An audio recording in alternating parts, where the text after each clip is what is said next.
My name is Zachary Bell, more commonly known as Veteran with a Sign. Here's my resume. I, like all men in my 30s, I'm avoiding therapy, so I decided to start a podcast. That's the latest project called the After Action Podcast. This is a place where I hope people are able to share their raw truths, tell their stories, and life afterwards. I'm honored, privileged, and pleased to announce that our very first guest is Michael Collazo. Michael Collazo is a Marine Corps veteran and a Metro Nashville Police officer. He's one of the officers that responded to the Nashville school shooting at the Covenant School in March of 2023. Michael's never done anything other than one interview with the Metro Public Affairs Office. Other than that, he's never spoken about this publicly. And since the incident, him and I have become really good friends, and he said he wanted to tell this story, and so we decided to do it here. Please welcome Michael Collazo. This episode was sponsored by Medical. Every veteran deserves respect, competency, and clarity when pursuing a disability claim. Of course, we all know the frustration is much more common. If you're looking for a better path and documentation that strengthens your disability rating request, start with our sponsor, Medical. Re's team of professionals work with a network of experienced physicians, and they've already provided meaningful medical evidence for more than 25,000 veterans. And while they can't guarantee what the VA will decide, 95%, let me say that again, 95% of their clients reported receiving a disability rating of 70% or higher. That's because when you connect with Medical, they take the time to explain your options before you pay for anything. Free consultations. So don't give up on a stalled process or settle for an unfavorable decision from the VA. Cut through the frustration with accurate medical evidence and a streamlined approach that allows you to pursue your claim confidently. Head over to remedical.com, that's Romeo Echo Echo medical.com to book your free consultation. Check out our link in the podcast section for more details. Welcome to the first episode of the After Action Podcast. I'm joined with my very first guest, Michael Collazo. Michael, welcome to the show. Thank you. Hey, so first off, I just want to say this, and I mean this. I want to start this off right. Thank you so much for coming here today and to share this with everyone. A lot of people know who you are. You haven't really had a chance to speak, and we'll get into how we've met each other and become friends, but like truly from the bottom of my heart, like I feel honored that you're sharing this and that you've chosen to do it this way, because this is the first time you're ever going to speak on the incident at the Covenant School that happened this past year, right? Other than your first interview. And yeah, I mean, we did do that press. You did do but one. That was more of a blanket slate, not us personally talking. Yeah. I mean, like you said, I mean, we've talked a lot since then, but this will be the first public. Yeah. So. But from the, like, I can't thank you enough. No, I mean, I haven't said this. I think we've talked a little bit, but I haven't actually told you. I appreciate. I mean, we had that hour-long conversation a couple of days after. I know it was Bloss who introduced connected us, and I was like, no, I remember. Yeah, I'll follow you on my fake Instagram page. Yeah, don't talk anymore about your fake Instagram, but yes. yeah. I was like, I follow you, and I was like, I've seen your posts, and your posts have always helped. So like the days after and just communicating then has helped me tremendously. So I mean, yes, you're sitting here thanking me for that day, but I'm thanking you for all the days after. I mean, you, Blas, Cody, Brandon, like everybody, like y'all have all been a great support. Eric, just constantly checking in and making sure we're okay and moving forward. So, well, I don't have anything to say. I love you, man. So, before we get into that, I want to talk about Michael Collazo. Who you are, where you're from, what you've done, and what led you here, what we're talking about. But where did it all begin for you? Where are you from? I'm from Middle Tennessee. You're from Middle Tennessee. I grew up here. Where in Middle Tennessee? Because we live in Nashville, right? That's known. Yes. But like most people, myself included, I think Aaron might be the only person who's like born in Nashville besides you. Where were you from born? Laverne. You're from Laverne? Yeah. Very popular police precinct. It is. It's a very nice, popular police department, which is why I like to say that I grew up in Middle Tennessee. Okay. But no, I loved growing up in Laverne. It was a small little town. Yeah, it's awesome. It's like two roads that went right on through on the outskirts of Davidson County, or Nashville. And spent my, first 18 years of my life in Laverne. 18 years? Yeah. So you went to Laverne High School and all that?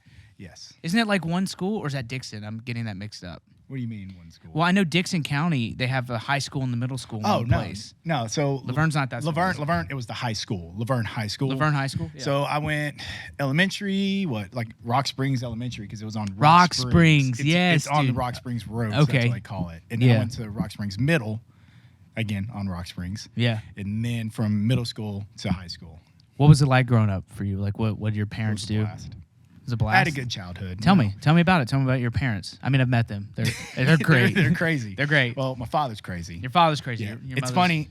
My father's actually known in Laverne as Crazy Ray. Really? Yes. He used to own a Mexican restaurant over off of Waldron Road in Laverne, and then he had two. Was it called Crazy Rays? No, it's called Los Padres. Los Padres. What does that mean? I don't know. Is this what Los Padres? I don't know. Yeah, we'll have to look that one up. You have to look that one up. But no, so we owned the restaurant, so everybody kind of knew my family, knew my father, called him Crazy Ray, the guy from the restaurant. Really? Yeah. What style food was it? Just regular Mexican? It was Mexican. Just like regular Mexican, regular American Mexican? American Mexican. Yeah, so it's like heavy nacho, heavy cheese, stuff like that, yeah. And I was kind of known as the kid that, it's the 90s, 2000, so they had the big TV. The big box screen TV sitting up on a platform in the restaurant for everybody to watch. The big box screen flat TV? Yeah. Like if it fell, it would kill an animal? It would kill me. Yeah, it'd kill it. I had my little table right in front, and every day after school, I would just sit there and just watch SpongeBob on TV. I still watch SpongeBob. Well, my kids watch SpongeBob every night, actually. It's the only reason we have YouTube TV. It's so good. Yeah. My daughter's starting to get to that age where she likes it. Yeah, you're still in the dark days of kid television. It's fun right now. But like it's just the white noise of like noggin. Is that what the channel is now, or is it Nick Jr. whatever? No, she's not even. She's on YouTube. Yeah, see, that's what I'm forgetting. Yeah. I'm forgetting that exists now. This is a YouTube era. But like, you reminded me of something that is sidetracked. But like, I remember traveling when I was in the Marines. We would travel back and forth, and they had Little Einstein for my daughter on DVD, and I can still hear the theme song, just like in my head. No, it's Paw Patrol. Paw Patrol's such a good one. Yeah, thank you, boss. Timestamp that one. Yeah, no. Yeah, that's a new personal best. Is it? But no, so we can go back to it. So You're watching SpongeBob. I was known as the little kid that sat up there with the nachos and watched SpongeBob TV while everybody else is in the restaurant eating. That does sound like an amazing childhood. So you would show up at work with your dad. Your dad's after school at your family's restaurant. We got dropped off after school at the restaurant. Would the school bus drop you off? Yeah, right there on the road. And dude, this is awesome. Yeah. So spent time, like I said, at the restaurant constantly. Then we ended up closing it. Dad went to work. Mom was always working. Okay. What'd your mom do? She worked for a movie company in Laverne, Ingram Entertainment. So she sold DVDs. Very big company. They own everything. Yes, they do. They probably own the ground. This building. Yeah, they own everything. The Ingrams own everything. Yeah. So she worked. I didn't know they make books and all that stuff. So that's that Ingram, right? And again, small town. So my mother-in-law worked. Now, mother-in-law, right? Not at the time, but she worked for the book company of Ingram across the street from where my mother worked in the movies. So she like made movies. She didn't make them. She was in production or post-production, not post-production. She was distribution. I'd say the distribution side of the house. So whenever you went to a grocery store and you saw movies at like the front cashiers, yes, she was in charge of making those designs. Okay, the displays. Yes. I can't remember what they're called. Display case? Huh? Maybe? Display case? Display case, maybe. I know what you're talking about, but it's like a pop-up. It's the thing they set up. Yeah. Like, yeah, okay. Now, it's funny. I've tried to explain how much life has changed my daughters. Have they you met don't both understand. of them? No, they don't. No, you've met both of them. But like how movies didn't used to be like on your phone or like online. They would just be in places like grocery stores or McDonald's. You would like literally get movies to the drive-thru. Which falls back to why my mom left Ingram. Because as time went on, dude, movies started going. DVDs were like, who owns DVDs anymore? No one. So she left Ingram and she became a teacher. Teacher? Yeah, so she was like growing up, that was what she always wanted to do. Yeah. So she ended up going back to school. She already had her college degree from UT Knoxville. She ends up going back. What time was it? Hang on one second. What time? 10 minutes in, we had to talk about UT Knoxville. What's wrong? Go Vols. Go Vols. Go Big Orange. It's all right. You threw yours, I threw mine. No, it's fine. Yeah, it's fine. No, so she ends up going back to school. She gets her teaching degree, and she goes and starts teaching at special ed. Does that for a little while, and now she's just living life. She's not doing that anymore. She's tired. No. What county is she teaching? She was in Rutherford. Rutherford County. That's awesome. So, but wow, you really we dove deep on that one, didn't no, we? I wanted to because like we're getting ahead of ourselves a little bit, but like your family's really, really incredible. Just the small interactions I've had with them, but like just the story of like getting dropped off at your family's restaurant, eating nachos, watching SpongeBob, like that's nothing wrong with that. No, there's not. That was the greatest. It sounds awesome. I wish I could do it right now. Because, I mean, especially at that time in your life when everything's innocent and fun and all those things you're doing it. So you grow up in Middle Tennessee in Laverne, and then what made you want to join the greatest branch of the military ever? Can we timestamp that one too? Yeah, that's fine. Because that's the second time you've mentioned the Marine Corps. It's your life. We just happen to be talking about it. No. Was it because of, I mean, for me, everyone our generation, for the most part, I feel like it's 9/11, but I'm just. Yeah, I was a little bit younger for 9/11. Yeah, because you are, how old are you? 32. You're 32 and I'm 36. Easy. Yeah. Yeah. Easy. But you might have been in high school when I was 8th grade. Okay, so I was literally in 8th grade. I was, if I recall, 4th or 5th grade. So I remember it happening. I remember my mom actually coming to the school and getting us out of school that day. She pulled you out? Yeah. So I remember all that, but it wasn't like a full-on memory, like impacting me 100% for the rest of my life. I just remember this was an incident that occurred. Now I knew that the war was still going on and everything when I had enlisted, but it was kind of a group decision with some friends, high school friends growing up. They were all going to enlist? Yeah, we all decided we were just going to we were going to enlist. That's a Laverne story right there. Yeah, yeah, dude, that's a Laverne story, dude. But I was lucky. I was able to also get a scholarship to go to college, so I decided I was going to do both routes if I could. What did you get a scholarship for? Grades. Good. For some reason, I was smart. Don't downplay that. That's something to be proud of. That's something to be very proud of. Was able so you got an academic scholarship. Yeah, so I was able to get a scholarship. Was it the Hope or was it? Yeah, the Tennessee Hope and dude, that's hard. the gambling one. The lottery one. Lottery. Yeah. That's not Hope. Yeah, it had just started, so I was able to get some funding from that. Good for you, dude. But so enlisted in the reserves, did that route. So what year is this? What 09, 2010. I don't know. I wasn't there. Yeah, it was so graduated 09, 2010. Yeah, so right around that time frame. So August 2010, you're starting at UT Knoxville. No, I didn't go to Knoxville. Mom went to Knoxville. No, Mom went to Knoxville. Yeah. Where did you go to college? I ended up starting it off at a community college. Which one? Motlow State. Motlow? Good. So ended up just getting my associates at the time. Things were kind of fast tracking a little bit with being in the reserves. Also going to school full time. I was like, I want to continue with my career. What can I do? And that's when, I forget what sparked it, but I was just like, hey, Nashville Police Department's hiring. Yeah. I've got this going on. I've gotten an associates right now. Yeah. Like, what if I just go ahead and start my career now? Like, is this after this is after you've already gone to boot camp and stuff, so you've done all that? So got to a chance where an opportunity came about. I got a phone call, was able to, I had been on as well, which, I jumped on some active duty orders here and there. Well, tell me more about that, because I don't know. I had a very specific experience. It was the op tempo. Two completely different. None of it matters. But like the op tempo was so high. You were home for 9, you were out for 7, whatever it was, something like that. I know you were out for 7. I don't know what the dwell time was, and that's just what you did. Yeah, so there was opportunities in the reserve side to jump on the active duty orders. Yeah, they were augmenting them still, So I was able to jump on that, still stayed on the state side.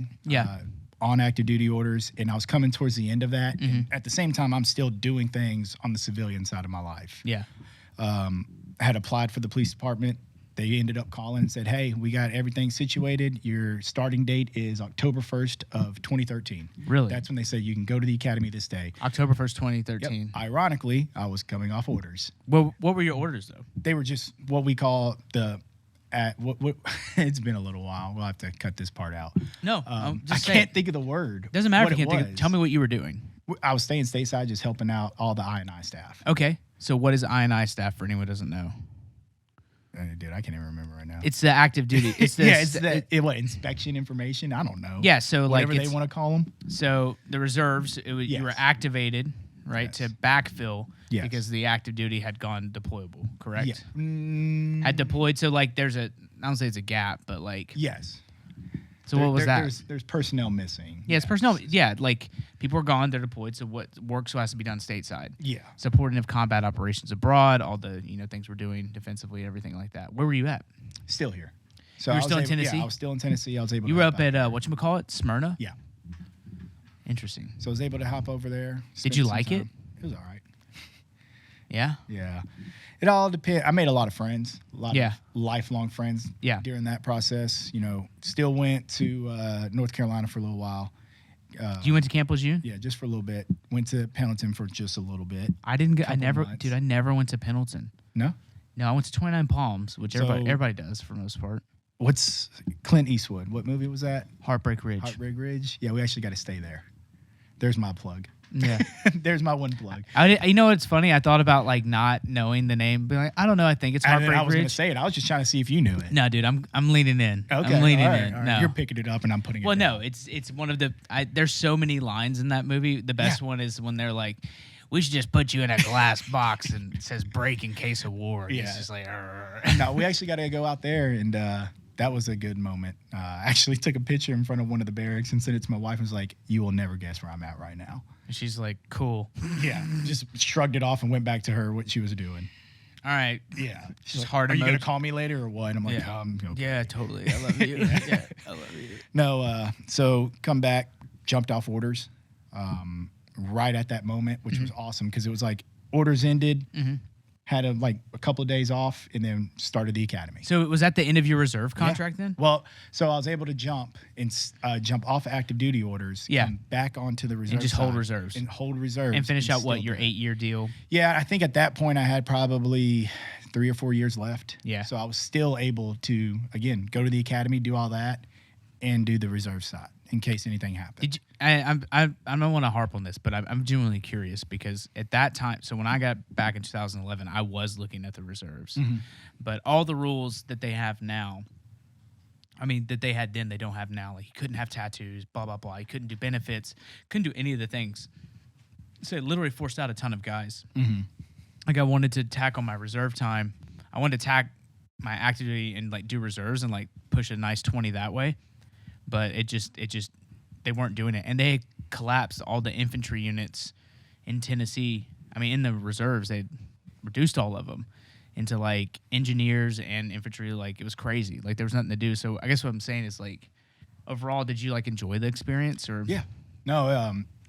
I got to go to classes. Or schools. It sounds like you did it unlike everyone else, which is a way where like you used it to like literally advance yourself. Yeah, but most people don't. Is what I'm trying to get at. They want to go that especially one weekend especially in the reserves. Yeah, especially in the reserves. I'm not dogging on it. I'm just saying is that most people don't capitalize on the opportunity the way that you did. We had them. We had the ones. I remember there were times when I was on orders. Yeah, it was, hey, go put your chucks on. Yeah, guess what we're doing? We have individuals that have been UA. What are chucks? No, you have to say it. Yeah. Why do I have to say it? I think you know. So your chucks are one of your uniforms. One of your uniforms. Yeah, it's a short sleeve brown shirt. Yep. Green pickle pants. Yes. Yeah. Put these on. We're going out here to these jobs where individual Marines actually work when they're off. Yeah. They've gone UA. They're not showing up. So we're gonna go pay them a visit and put them on notice. You went with your unit to go look for other reservists. Yeah, we would have to do that. That was part of it. That's crazy. So what happens? Well, they would miss so many UAs. They could potentially be separated from the Marine Corps because these. What's the number? Man, you're talking 5-6 years ago. I can't even remember. I mean, we got to document. You know that. We'd have to document. No, I understand you have to document. So, like, all right. So I haven't showed up in a few months. Whatever. You're on the list. You're on the list. I would say you're on. You show up. Yep. We're putting you on notice. We're putting you on notice that hey, you haven't met your obligation to the Marine Corps and to the government, and we would push on probably a month or two more, and then we're starting the separation process. That was above me. Okay, so I understand that. But do you have any stories of like you showed up at like wherever? I had to do it to a real good friend. One of the guys that I'd gone to high school with. That sucks. Yeah. I mean, you don't have to talk about that. Yeah, we're going to skip that part. What about, did you do it to someone who wasn't him? Yeah, no, there were some that we you like should have never been here in the first place. Really? Yeah. Like, where was their job? You just show up at their job? No, like they didn't have a job, so we'd have to show up to their house. Crazy. And their family don't even know where they are. And we're like, there's somebody that slipped through the cracks. But y'all had that on the enlisted side too, though. So these are the same issues on different sides. Yeah, but like, Yeah.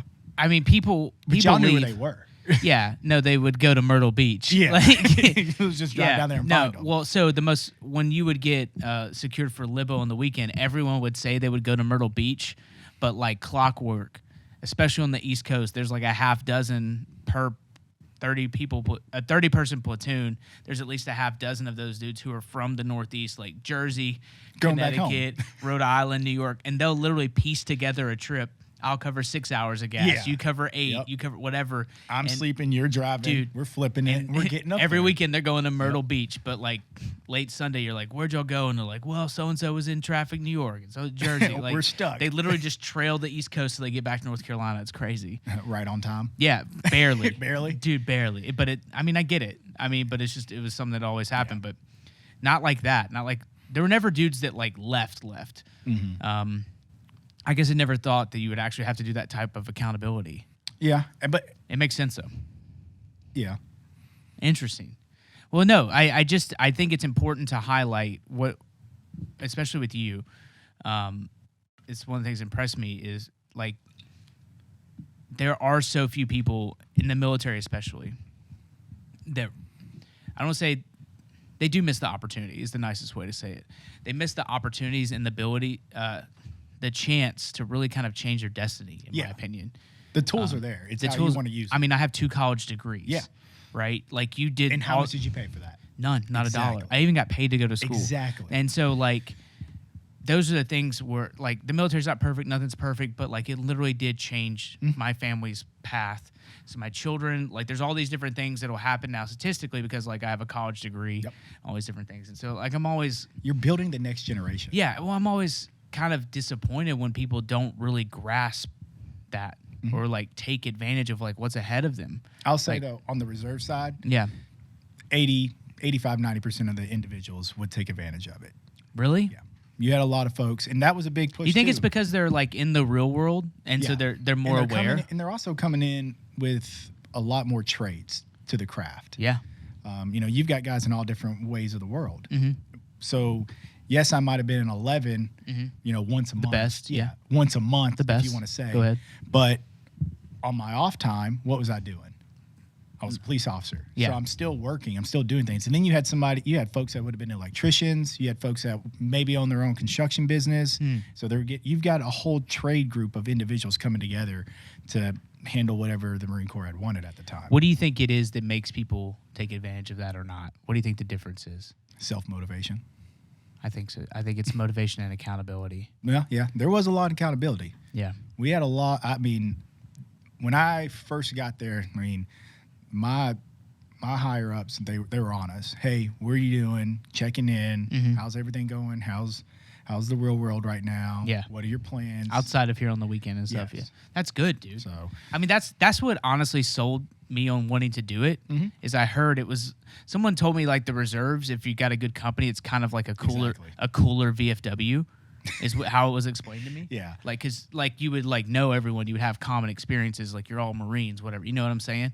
And like it broke my heart, honestly, that I wasn't able to do it. Well, I mean, even after the incident, when it occurred, What incident? the school.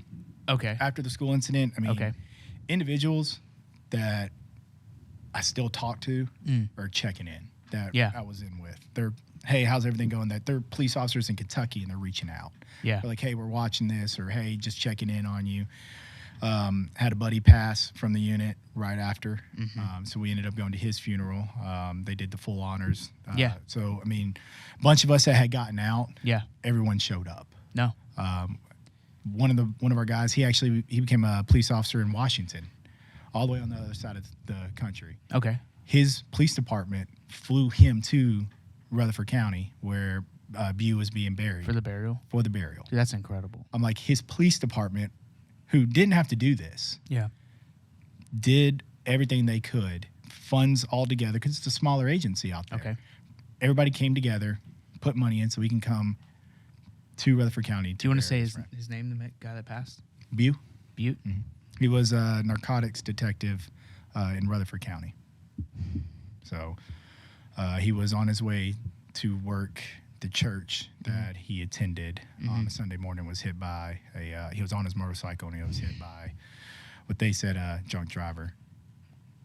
So senseless. But I mean, this was right after the incident, the imbue, and it was a good feeling with everybody coming together.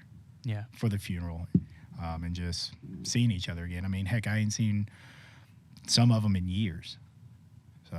Yeah, and that's what it's supposed to be, though, right? And it's perfect. It was a celebration. It wasn't a... Yeah, but, like, you're always, like, they talk about it and stuff, but, like, if we get our stuff right, like, as a community, as Marines, veterans, all of us, like, if we're doing it right, it's like that.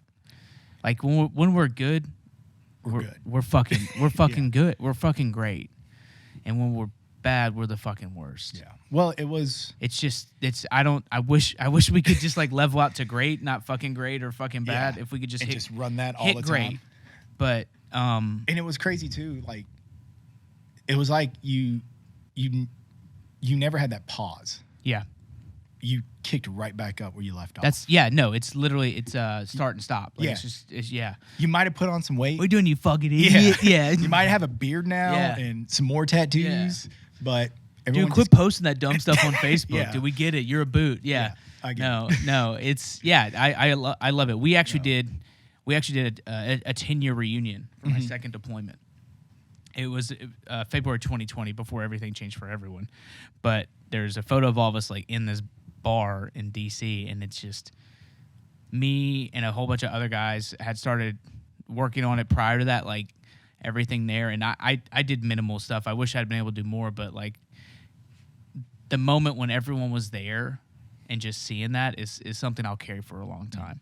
We're even going to try and do like another one because like it is important to maintain those relationships. I mean, that bonds, there's things that never break. And I think you have to, I don't know, strengthen them, just reconnect to them time to time, right? Reassure yourself they're still there. Damn, dude. Was that knowledge? Dude, that Did was I just, good. Like, drop knowledge somehow? Clip it, Blas. He knows. Dude, so you're leaving the reserves. Yep. And you're going to the police academy. academy. To the police academy. Now tell me what that's like. You'd gone through boot camp. A dumbed down version. You're trying to get promoted, huh? No, seems like somebody's trying to move up Metro Nashville. No, our academy. I mean, we have the stress inoculation. Okay, tell me how long it is. So months. Boot camp, military boot camp's what? 3 months? Yeah, it was about the same. How long? Oh, so it's about 3 months longer. Ooh. Difference though is we went home every day. Every day? Every day you went home. So what's the thing up there? The Tennessee whatever. So again, with us being such a big city, we have our own academy. Nashville has its own academy. Nashville Where's Police it at? Department has its own academy. Over off of Tucker Road in North Nashville. 65, go around downtown, keep going outbound, get off on Trinity, hang a left. I know. Now I know. Trinity all the way down to Buena Vista, hang that right. Yeah, sorry for anyone who doesn't live here. It's real Nashville talk. That. Whatever. You all want to come here. Yeah. No, so you're there. Yep. You get to come home every night. Months. Yep. That's a hard part too. That would suck. If I'm going to be honest. Boot camp, you're there. You can't leave. You're not leaving. You're not leaving. I know. Side note: I know two guys who got did. out for some reason. No. They tried to like swim from Paris Island because it is an island. They tried to swim to the gate and they got caught like halfway in the swamp. Yeah, not happening. I left as a Marine. They probably tell their friends they're Marines, but they got discharged. Yeah. It was. That was a whole different element in and of itself too, because you're going home. Well, but it's hard to go home and like I got to be up at 4. Yeah, exactly. And you're done at let's say 5 conservatively. So home by 6. Hey, honey, it was great. Getting everything ready for the next day. I'm studying. You're cleaning your gear, going over your stuff, doing laundry. Yeah, because we knew the next morning. Yeah, when you show up, you're being inspected. Yeah, Collazo. Yeah, they're putting you in formation. Yeah, they're knowledge checking you. Like what's a knowledge check? Hit me with one. They're gonna ask you. Man, at that time, they were pushing the 10 codes on us. What are those? Those are what we use to classify calls. Okay. So they want you... The 10 codes, TN, as in Tennessee codes, or what? No, like the number 10. Like 10-4, that has a meaning. Do not laugh at me, other cop. I heard him laugh. I did too. Yeah. But, oh my God. So we're brand new. We're brand new in the academy. How many codes are there? There's more than... So I guess there's at least a 3 and a 5, because I know there's 10-4. I mean, what's that's all you knew. What's 10-1? See, you're asking questions you don't need to know. Really? I can't know what 10-1 is? No, you can Google it. I don't want to Google it. It's out there. What's 10-2? Again, you're asking questions 10-3? you don't need to know. 10-5. There is no 10-5. So there's only there's certain numbers, certain things. I understand. Every agency has their own version. It's not standardized, right? No. That's weird. Yeah. That is weird to me that it's not standardized. I do understand it on some level, but I also don't at the same time. I feel like there should be like the phonetic alphabet is Alpha, Bravo, Charlie, blah, blah, blah. We don't use that. I know. Makes me insane. Yeah. You guys say like Bob, No, Carl, Dave. Like you use like, what'd he say? Yeah, it is. Yeah. It should be the phonetic alphabet, correct? It's so you can think more. Yes. No, but like people be like, instead of zebra, they'll be like Zach. I know that's actually not a good example, but like, No. Mark that for his no. plug Well, what I'm his own saying is name. like I don't understand why it's common language, not a standardized language. Also, I don't understand why just radio jargon in general isn't just talk. It isn't just talk, or like if it is shorthand, it's very specific shorthand. We're getting to that. I'll say. Is that something that's happening? So 10 codes, the way that we do our alphabet, all that's primarily used to help categorize things. So what do you if mean I get by a call, a 1043 on patrol, when you would get that call, they'd want an officer for investigative purposes. That's what that means. Yes. So that's categorizing that call for the officers to be dispatched. Now, is the categorizing important because dispatch is then copying it and then relaying the information, tracking it, right? Because dispatch is what tracks all police officer movement. Yes. Okay. And then it just continues on down the lifetime of that call. And you feel like that's changing? No, the radio chatter's changing a little bit more so, where officers are just more, they're getting to the point now where just short talk. Short talk. Short talk. Like, instead of saying 10-4, we're like, I'm direct. Yeah. Yeah. Can you give an example? I mean, I think everyone, like, think about, like, it's not me or not a cop you're talking to. Like, what's an example of, like, short talk? I'm direct. I'm direct. Blahs in the background throwing me an alley-oop right there. Yeah. No, I mean. You get a call. Yeah, we get a call and dispatch just says, hey, I'm going to dispatch you to this 43. Okay. And then we all kind of joke about it because we're like, hey, you're giving us the 10 code, and then you're turning around and you're telling us what the call is. Yeah. So they're going to say, hey, we're going to send you this 1043. And then you respond. Somebody's calling. They want you to come talk to them about their neighbor's dog barking too loud. Okay. And we're like, well, we got the short talk, and we also have the 10 code. Got you. But it's a classification purpose. Okay. So you're getting drilled on that every morning. Yes. So we're showing up. How hard do you think it was? So one of my instructors when I was in, he actually was Marine Corps as well. Yep. So he brought that mindset in there with the way that he was. Champion mindset, some would say. We had the PT stud instructors. There's always, Yeah. You Dude, had the one that, instructors are, they're just constantly PTing. Yeah, if their job is to run people around. That's what they did. Yeah, they're good at running, yeah. So no, we spent the beginning of our academy in suits to show like the professionalism. You're in, what is that suit called? Just the regular? Just a suit. No, we're in a legit suit. Oh, a suit? A suit. Like a business suit? A business suit. That sucks. You earned it. You earned your steps, just like in the Marine Corps. Yeah, we had go our fast. 3 phases. Yeah, your but go like, fasters. Yeah. Those are tennis shoes. Yeah. And then you earned your cami, all that stuff. Yeah. So I used to wear a suit when I was a security director, and I hated it. Yeah, Because I just get hot all the time. We would show up in our suits for the beginning. Okay.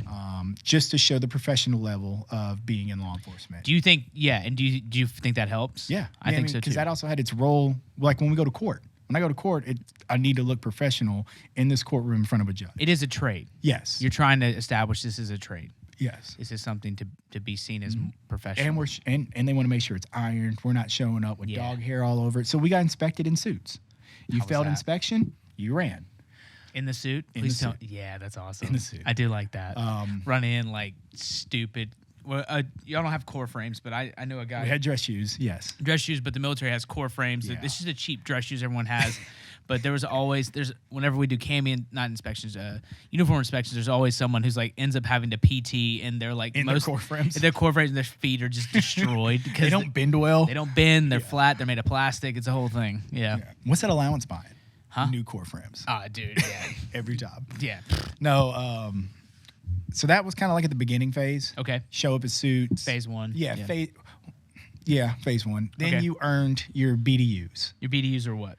but blue top, blue bottom, straight BDU with just a belt. You have nothing on your belt. What does it look like? BDU, blue, solid blue. You keep saying BDUs like I'm a cop, but I'm being serious. I'm trying to understand. They look like camis. Okay, so yeah, solid blue camis. Yeah, I'm trying to paint a picture. Yeah, I got you. Okay, yeah. So it's like solid blue camis with no markings, no nothing. Yeah, because you haven't earned it. Yeah, you haven't earned it. Yeah. And you had your little ID badge that had your name on it. Where'd you have to wear it? Like somewhere dumb? Clipped right on. Yeah, right there. Yep, clipped right on. And you better have your name badge. Hey, yeah. You showed up to the academy without your name badge. One, it's a safety issue. We don't know who you are. Mm-hmm. So I bet accountability, right? Yeah. What do they call y'all when you're like recruits? Recruits. Yeah. Boots. They call you stuff like that. Nah, recruit so and so. Boots is such a good term. I love it. Do you? Well, because you're fresh out of boot camp and they know all that stuff. Yeah. Well, you got to think though. This is a hodgepodge of individuals. We had military personnel in our academy, but we also had, this was somebody coming straight from high school, or not around that time frame because you got to be 21. Yeah. Somebody straight out of college or whatnot, like career change. Yeah. I remember in my class we had a gunny. Mm-hmm. He had retired from the Marine Corps, and he was like, I want to go be a police officer. That's a horrible idea. I'm working at Costco if I retire from the Marine Corps. Yeah, he retired. He was in our class. We had a couple Army folks. Yeah. He graduated. Yeah. He ended up working on the streets for a little bit, and then transitioned to our parks department. Did that for a couple years. Dang, that's a good idea. Yeah. That's what I would do. Go work at the parks. That's my dream. Okay.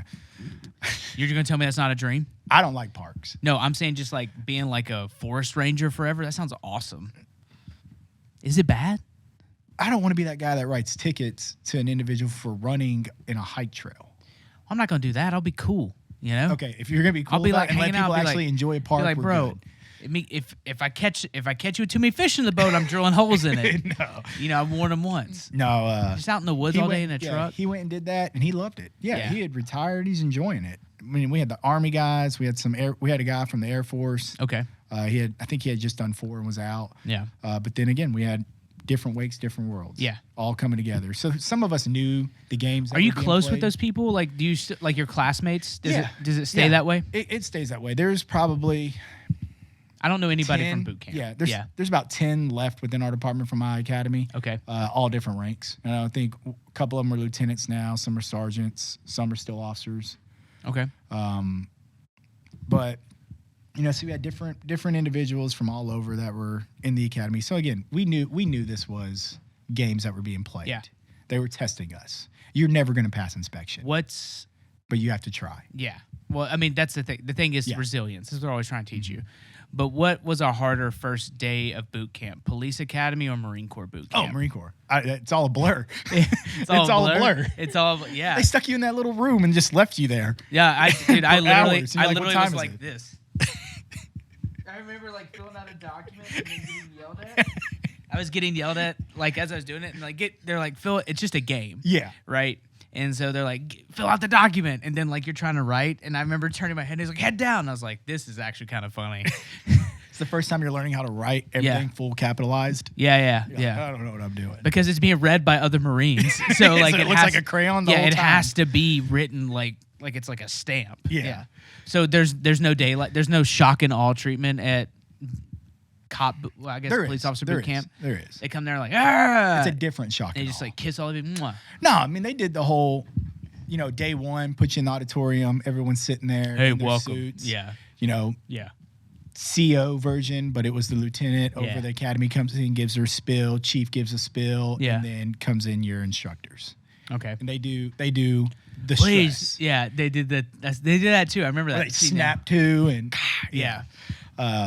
They do a phenomenal job, though. I'm not gonna lie. Like, no, we're joking about the police versus the Marine Corps boot camp, but they do a phenomenal job. No, all I've ever heard about the Nashville Police Department in general, pretty much all the counties in the greater Nashville area they have it down pat. Just how great it is. Yeah, they know what they're doing up there. I know that growing up in Memphis, like it's actually always been really high standard of policing and law enforcement in the state, in the nation, actually. Like they've got the science behind it. Yeah, and that's what's pushing a lot of what they're doing out there with the stress inoculation. Is that what it's called? Yeah, the law. I mean, we're learning law. You're learning how to. you would be surprised. There's individuals that come that have never even driven a car. What do you mean? Never drove a car. You mean like driven a police car or like a car? A car. Well, I So, guess in I the mean, back. Yeah. They're teaching everything. Yeah. And day one afterwards, you're once you graduate, you're out there with the field training officer who's reiterating everything that you had just learned for the past couple months. Yeah. And putting it now out in the streets. Here's how you implement everything you were just taught. Well, and that's what I want to talk about. So Yeah. like you're going through boot camp. These are like legitimate questions I have. Trying to remember that most people don't know this, and I definitely don't do. So you go through, and you're just I'm going to use dumb language here, but you're a cop, right? So how do you decide, or how is it decided for you, where you go, what you do after you become a cop? Like you graduate, now you're. I think you know the answer. I don't. I really don't. I think you know because it's the same thing in the Marine Corps. Do you just pick? What were the needs of the department at that time? Okay, so but do you get to pick? Do you get to say, hey, I want to work narcotics, or hey, I want to work? No, not at first. I mean, You just go wherever. And again, our department does a great job on it. You're not going to come out of the academy and be sent to some specialized unit. You have to learn. I don't know. That's not what television tells me. Yeah, exactly. That's not real. You have to learn. I watched The Departed. I know what I'm talking about. You have to learn the basics. And Okay. where do you learn the basics? And where do you become a good police officer? I don't know. Being on the streets. Okay, so that's what I'm saying. So like you go straight to what? You go to patrol. That's what every cop does first. That's what every cop does. For how long? As long as you want. As long In as you all want. honesty, if you want to stay on the streets as a patrol officer and take care of your beat, take care of your community in that aspect, you can do that for your entire career, fine. and there's 100%, nothing wrong yeah. with it. It is 100% respected because, like the Marine Corps, the infantry is the backbone. Our patrol officers are the backbone of our department. Nothing gets done. Nothing gets done within our city without our patrol officers. No, I couldn't agree more with that. So you're doing. So they get you and they say, Collazo, going to the street. You're going to What precinct did you get put at? So what the department needed, when I got cut loose in 2013, after my field training experiences and everything, Midtown Precinct was opening up. Midtown Precinct, yeah, right which there. is the most. It's not the most. It's definitely the fastest growing area in town. Still, Yes, right? yeah. Definitely It's then. booming. Definitely then, because I was 2013. Oh, that whole skyline's changed. Well, I know. I'm trying to think where I was there. I was at Vanderbilt. Okay. So they hadn't built Yeah, that new Vanderbilt precinct was there, yet. though, But in they our hadn't area. built the new precinct yet. But they were building it because of all the condos and everything that's there now. But none of that stuff was there. All the projects were still like, I mean, they're still there, but like none of that stuff was there. Like half of them aren't. Like they've redone that whole area of Edge Hill. Yeah, actually. I think that actually where the precinct is used to be a market. It was. I can't even remember. It was I think it was like I think it was just a market right there at that spot that they decided this is where geographically this is the best spot for that precinct to be built. So they built it right there. Yeah, at I know 12th there was Edge. government housing right across where those new there houses is. are. Yeah, Edge Hill. Is, Yeah, they right got rid there. of all of that though. No, Edge Hill's still there. No, not Hillside. that part. I'm talking Hillside, about the other side. Yes. Yeah. Where they leveled it. Yeah. So that's, I mean, the whole area has changed since 2013 when I first got there. But yeah, so it's a fast developing place. Yep. Belmont University, which is also They're in there. booming. It was half the size it is now. Yeah. They just built a whole new building. I know, it's insane. There's no land, but they keep building. Like they're just Yeah. growing up. It's crazy.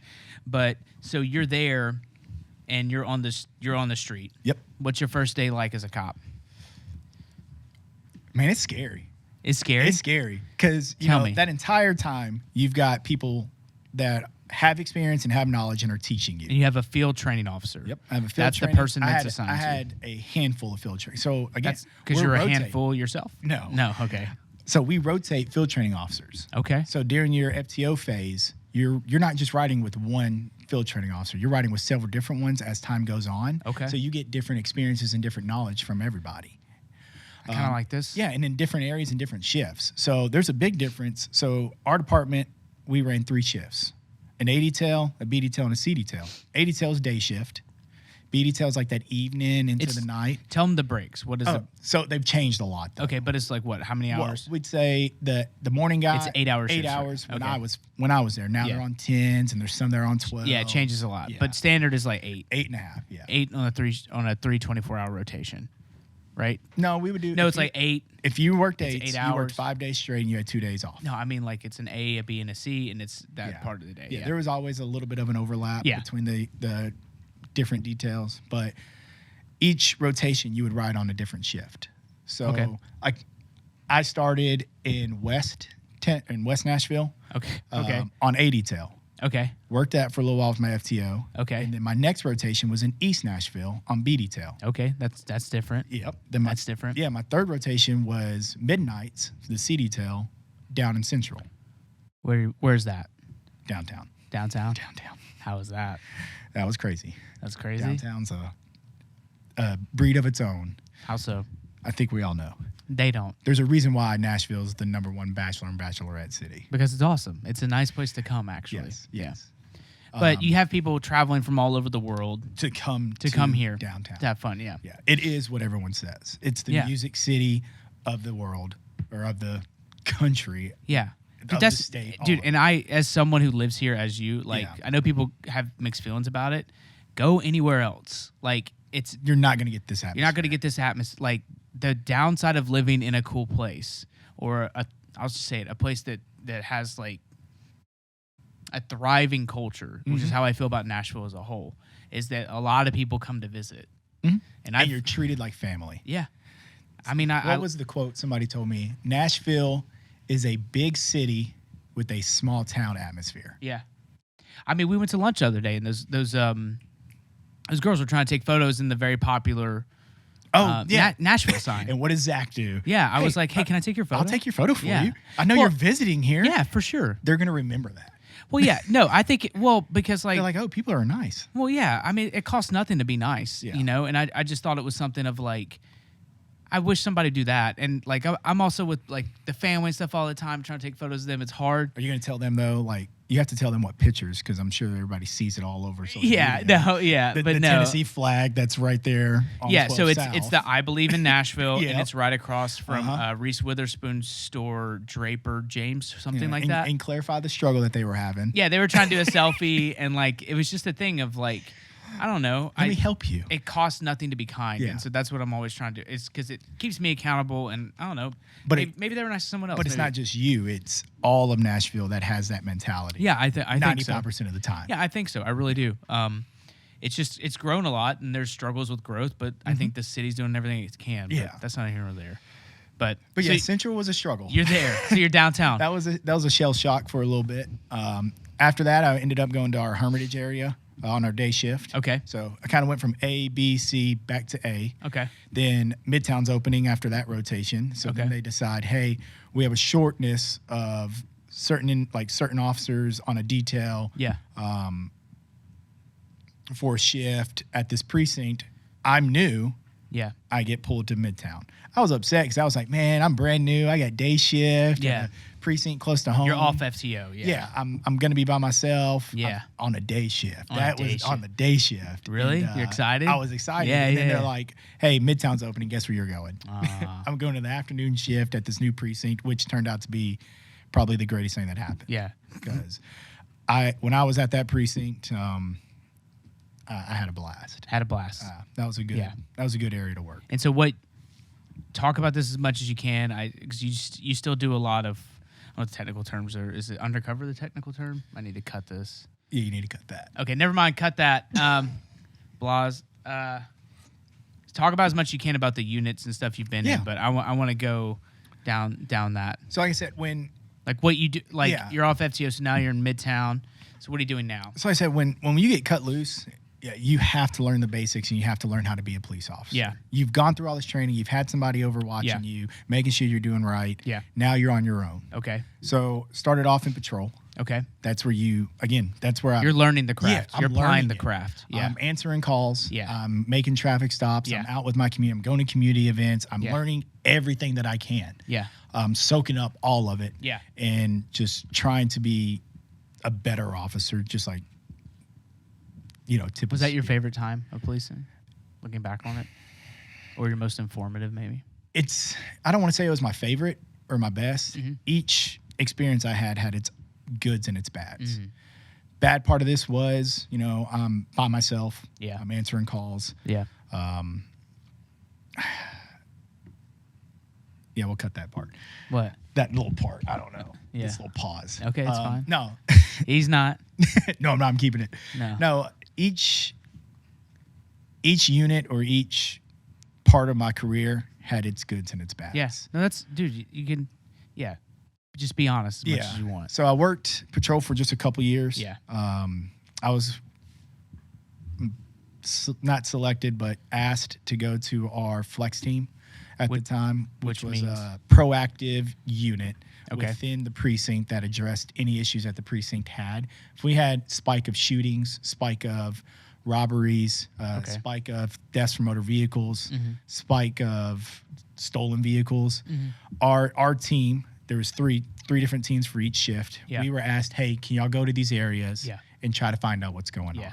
So that was a complete 180 from being on patrol, where I worked by myself. I answered my calls. Now I'm part of a team of 5 other guys and girls, and we work together.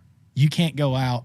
When we're on flex, I couldn't go out and just work by myself and expect to get the job done. This is where I learned, like a small unit aspect of policing, where, hey, I might be good at this, you might be good at that. Let's come together and do this. Yeah. And that's what we did. And we had a good group on that detail. We had a good supervisor that took care of us. Yeah. And we had fun. You had fun. Yeah. It is fun. It is fun doing these types of things. I've always said I think we find the best version of ourselves in the service of others. Yeah. Because at least that's been the number one truth in my life. So you're on this flex unit. Did that for a couple years. Yeah. When was your first incident? Not then.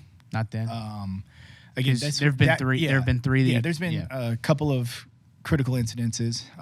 As much as you want to talk about, but that team was still in uniform. Yeah, still in unmarked police cars.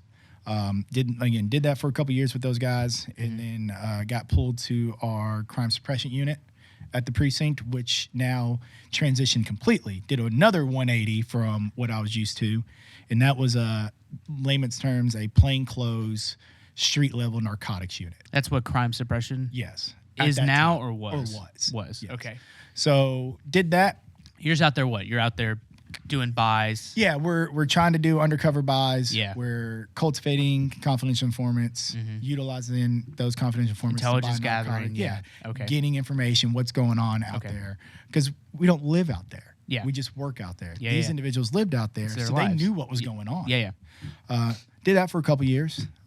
Worked Did you like it? Oh yeah, that was another. It's because it's dangerous. It was. It. Don't get me wrong. All aspects of policing are dangerous. Yeah. There might be a little bit more here and there on different sides. For sure, 100%. But it's all dangerous. It is the enforcement of law. Yes. Yeah. Some people don't like that, but we were there to do that. Yeah. So while on CSU, that's where worked some bigger cases. Then I ended up the first incident that I was involved in. One of my dealers that we were working a case on, watched him get shot at right in front of me.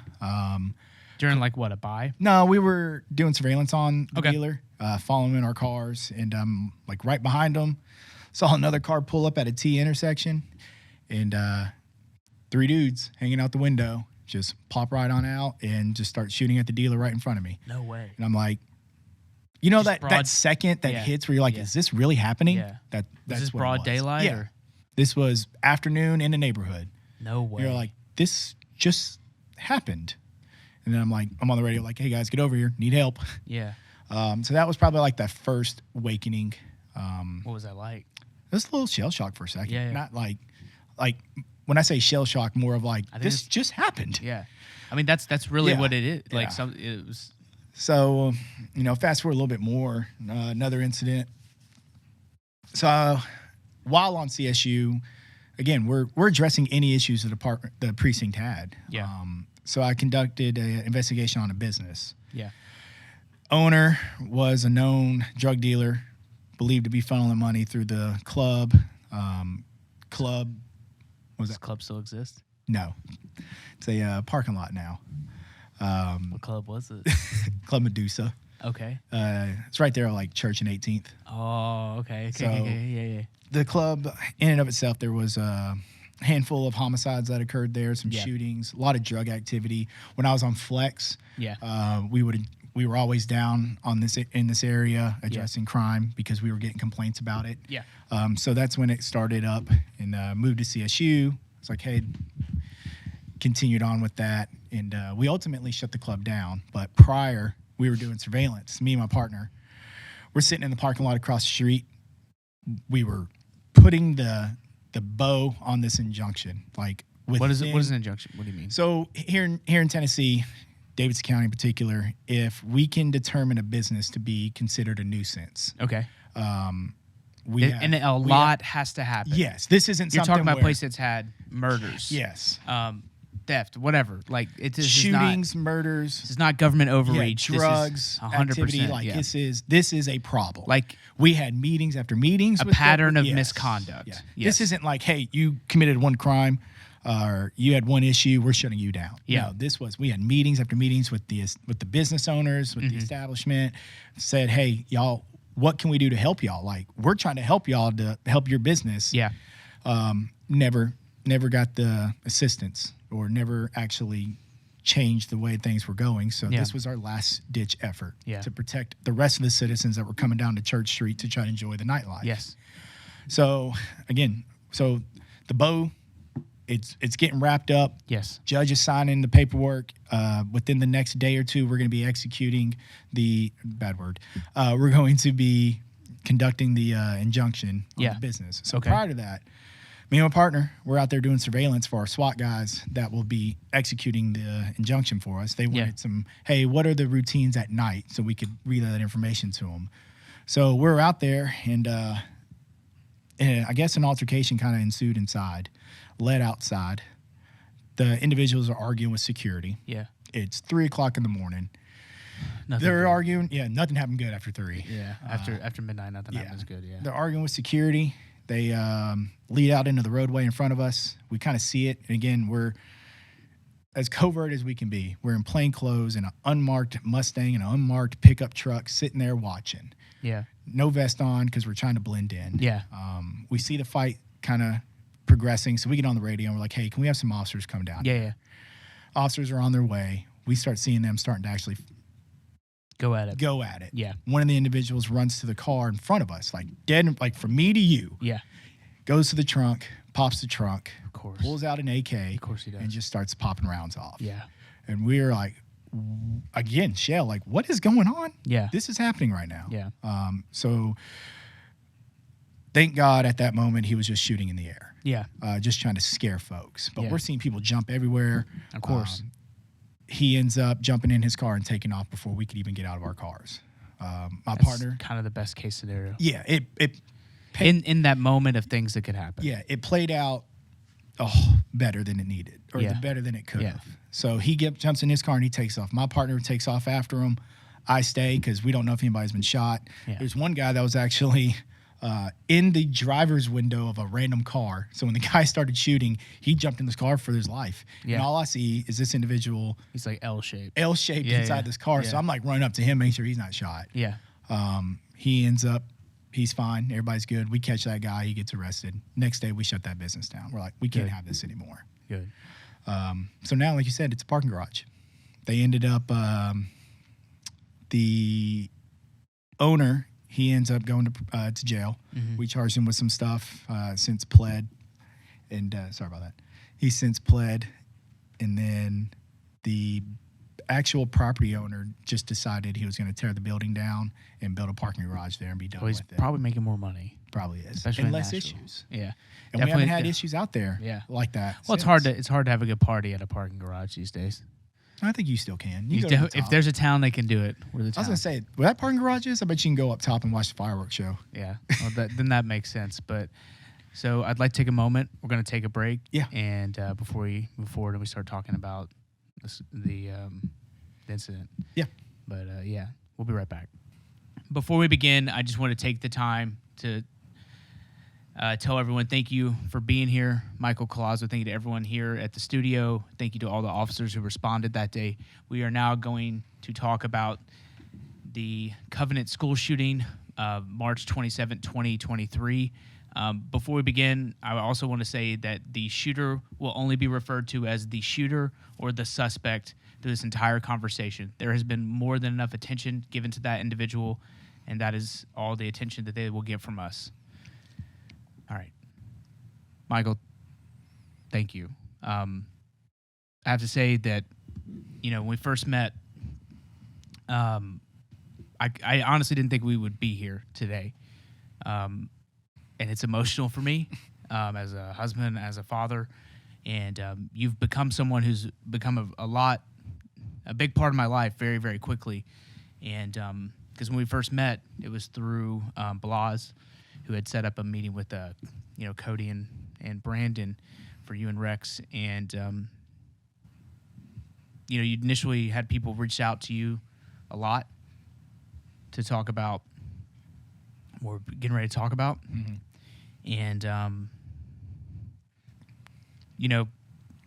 because I've done some media stuff for a while, we were just talking, you'd ask for advice, different things. I give what horrible advice I have to offer. But, when you'd first asked me about doing this right now, mm-hmm. It's something that, I don't have the words to express how honored I am that you're going to do this here with us, and how brave and how much respect I have for you as a person. And,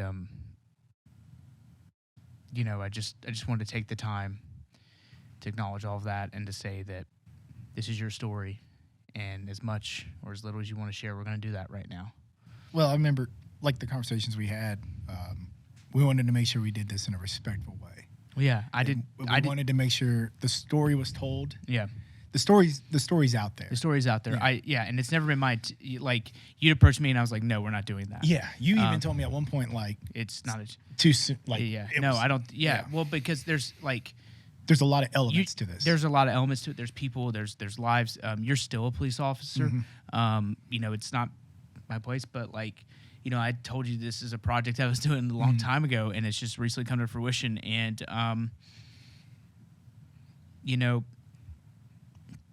I just the people that had asked you for it's not that I thought they had ill will or bad intentions. It's just that this isn't about me. This is about you and the people that were involved that day. And it's unedited, unscripted, uncontrolled.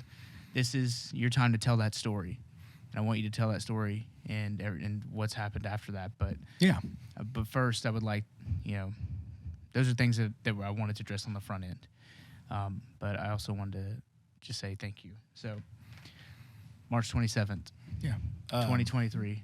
Where are you? What are you doing? So, like we said, I was working in Midtown. The Covenant School was known to us in Midtown as the school on the hill. It's a very prominent school in Nashville.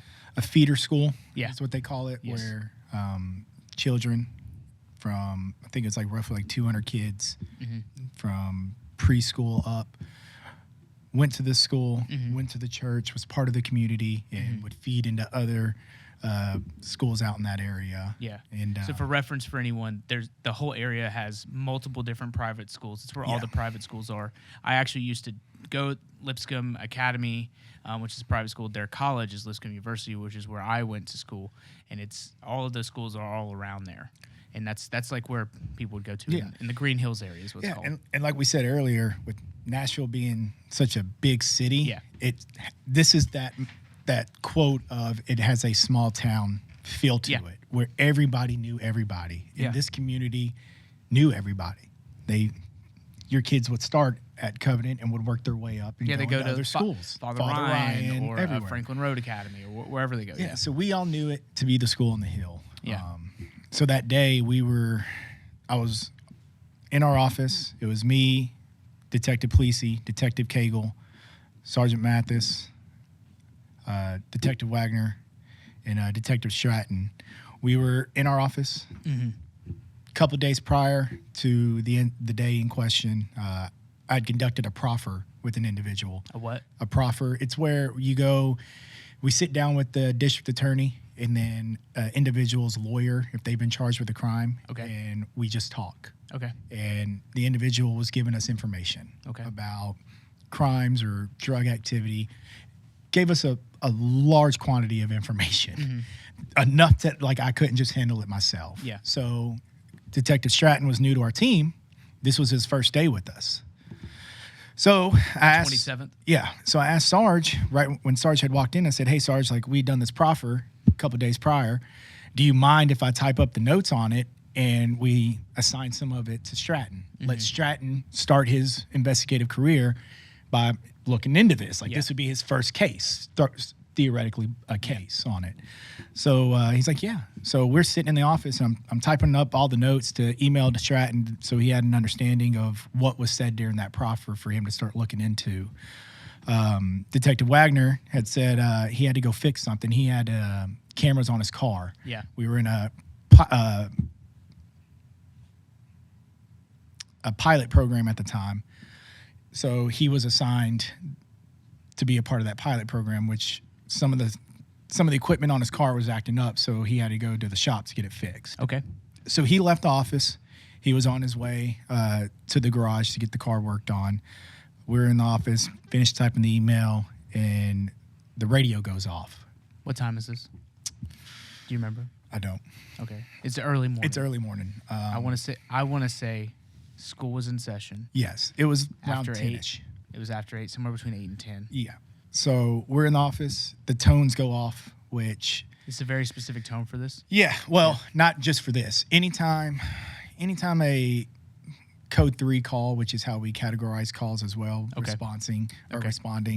Anytime one of those calls go out, we have 8 precincts. We have... Every precinct has its own radio channel. Yeah. So they take all radio channels, and you hear a specific tone that goes out, which gets everybody's attention. Hey, something's going on the radio. Yeah. Stop talking. Stop whatever you're doing. Break, listen. break. Yeah, like a break, and stops everything. Which is military jargon for clear the net, break. This is emergency important. traffic's coming. Yes, emergency traffic, yes. So, and that's when we talked earlier about like conditioning or 10 codes and breaking things down. Yeah. So that's why that stuff is important. Yeah. Because when everything else fails, when there's stress, when there's the unimaginable is happening, you know what's coming. That muscle memory. Muscle memory. Yeah. And then they break it even more. The 1,000 codes. Yeah. Those are critical incidences. Okay. So we have 1,000 code for a plane crash. We have 1,000 code for a train derailment. Yeah. We have 1,000 code for an active aggressor. Very specific. Very specific. Yeah. So the 9,000 is our active aggressor code. Okay. So that code goes out, which then draws everybody to it. Yeah. So dispatch puts out the 9,000 Okay. and then advises that it's in Midtown, which is our area, and then advises of the address. Yeah. They gave the 33 Burton Hills, the Covenant School. Do they name it in the thing? Do they say like? I don't even remember. Okay. I'm just curious. Yeah. Yeah. We can go back and look. It's all documented. No. I'm just. Yeah. All I hear is the 9,000. You hear the 9,000. Yeah, and you I know hear what's it's happening. in Midtown. I know You're we're standing. probably close. You're standing up. Yeah. I've been in that room. It's all crowded. Yeah. Yeah. We immediately when it went out, we said we're going. Yeah. So everyone jumped out of their chairs and just took off running out. So, and I'm going to try and stop for just context every now and then. So just so please be aware of that. Anyone who's listening or watching.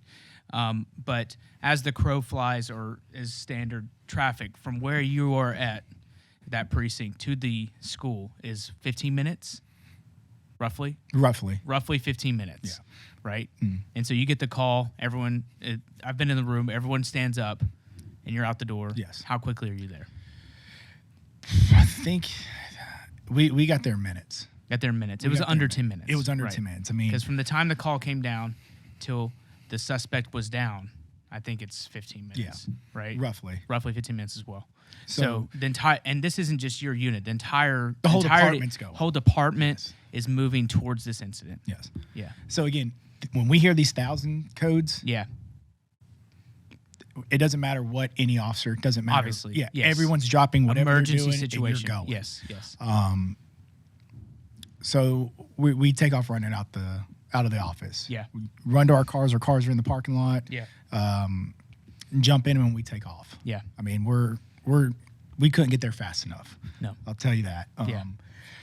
Was driving a little hybrid at the time. Yeah. A little hybrid Toyota. Yeah. And 12 South. Yes. That was the route I took. Yes. It's one of the most populated areas. It's a very yeah. There's a tourist destination. It's where we actually took the photos. of the people from earlier. So, lights and sirens, driving down 12 South, little 2-lane road as fast as I can. Yeah. Trying to get to the school. And if you could have an overhead view of this, you just would have seen blue lights, red lights from our fire trucks. Mm-hmm. Everybody is just conversion. Yeah. And everyone's going. Yes, somebody Everyone's get going. there. Everyone's going. As that's going on, our dispatch is funneling calls. Yeah. So pushing traffic. Yeah. That's another thing. So we notice as calls are coming in, we're getting the same descriptions. We're getting updates. So they're giving you like, this is where you're going. This is what the individual is wearing. This is where the individual was last seen, and it's multiple calls. It's multiple individuals. Multiple calls are coming from the school, which to then dispatch tells to us, you. Yeah, and you're hearing this traffic. Yep. Which is now your mindset's changing. What's happening? What are you thinking? Because that's what I'm trying to establish. This is real. This is what I'm trying to establish. Yeah. So 1, this is real. 2, by this time, before you got there, we're going to a school? Yeah. Did that become clear to you? Yeah. So your mindset. What are you thinking? Get there. Get there. Get there. Because every second that we're not there, that could be another round being fired at somebody else. And that's every officer's mindset. Everybody that's trying to get there is, I got to get there faster. This is taking too long. Get here now. Get there. Because, and again, somebody's family's waiting for us to get there. They're asking for help, so we're flying. Yeah. I remember at some point while driving, I ended up sending a text to my wife and advising her while driving. I just had to get a message out, and I don't regret the message I sent. I wish I would have sent a different message. Yeah. Or I wish I would have added to that message. All I said was, there's an active shooter, and I threw my phone. And I kept driving. Yeah. I wish, because at that moment, you don't know if you're coming home. Nothing certain. Yeah, nothing certain. I wish I would have said, but it says I love you. But it says a lot about you. You're driving. Yeah. You're literally doing 60 miles an hour at least in a place where it's dangerous to be doing that. You're on your way to an incident the most unspeakable thing is happening. And as you're doing it, you're like, I want to tell my wife something. I mean, to me, that is I love you. Well, I know every officer that I've ever worked, all the officers that I've ever met and worked with, know going into an incident like that, like, you might not come home. Yeah. But we swore in, we did the oath that we would lay down our life if we had to. So that's in your mind. And again, I wish I would have just said, I love you to her in case I didn't come home that day. It is what it is. Yeah. She knows, man. Yeah, she knows. But no, I've seen the wish list too. She knows. She knows. So I threw the phone, and I just kept going. Okay, so you throw the phone and you keep going. Yeah. So now you're down at what? You're down at, what is it, Harding? Yeah. So you take 12 South. 12 South changes names. And then you turn right. Turn right onto the And then you go. bike. So the school, it's called the School on the Hill for a very obvious reason. Mm-hmm. You literally turn right on the driveway to the school, and it's up a hill. Up a hill. So again, I distinctly remember. You're coming up you're turning right. Coming up the hill. Before all that, I'm listening to the radio as I'm getting there, mentally trying to figure out anything and everything, and soaking up as much knowledge as we can before we get there as well. An officer keys up. One of the patrol officers, worked with them a lot.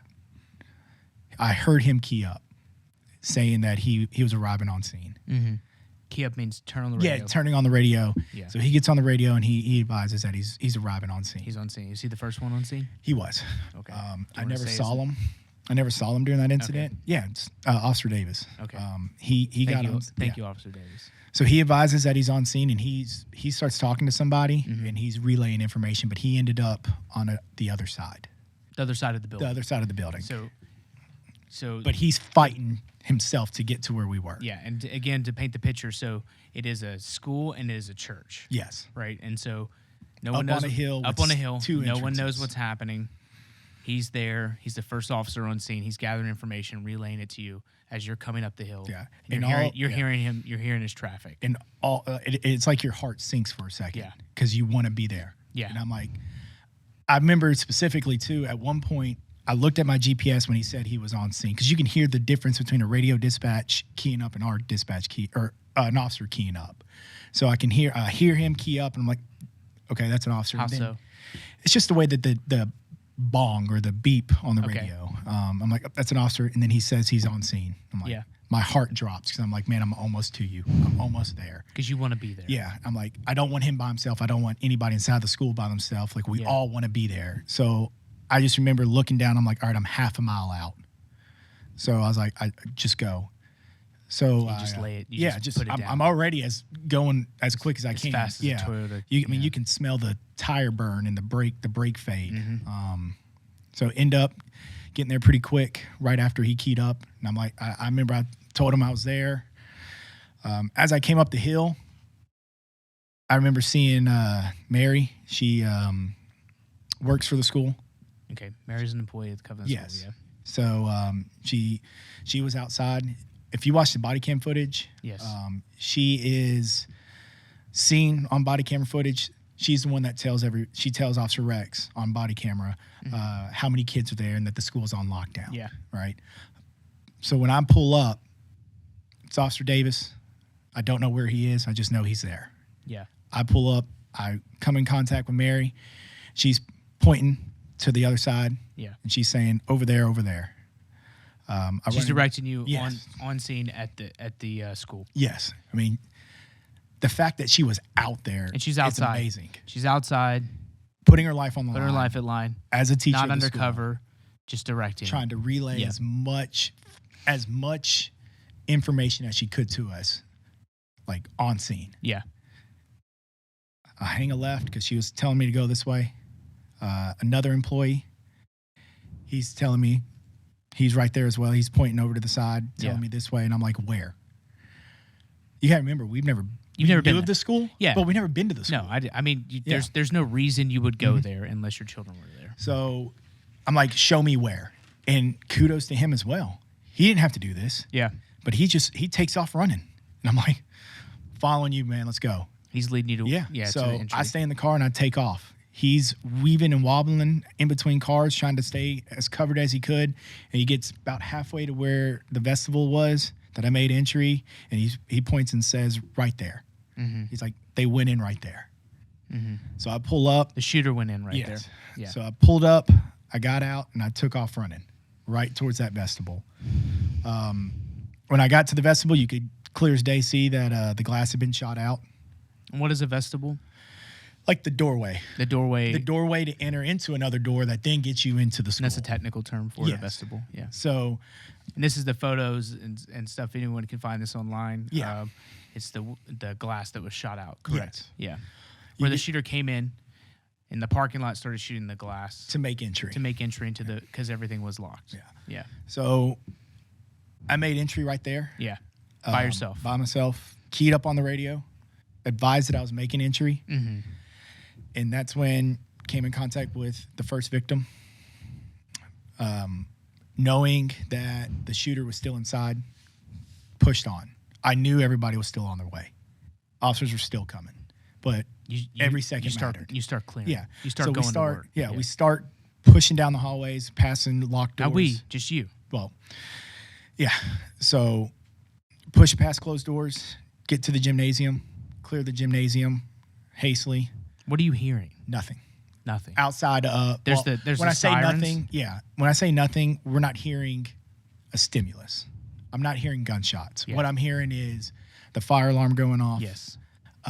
You could still smell the gunpowder that's out there, very distinctive. Well, yeah, and you're indoors, and it's also not a place where it should be. It's an uncommon factor in the area. So it's a pretty chaotic scene for a church and for a school. Yeah. So continue clearing. Still by yourself? Still by yourself. So you're moving through to the gymnasium. Get to the gym. Yeah. Start clearing through the gym pretty hastily, like I said. And I start hearing on the radio, Sergeant Mathis, Detective Cagle, that they're making entry. They have a small team. These are guys that are on your team you work with, yes.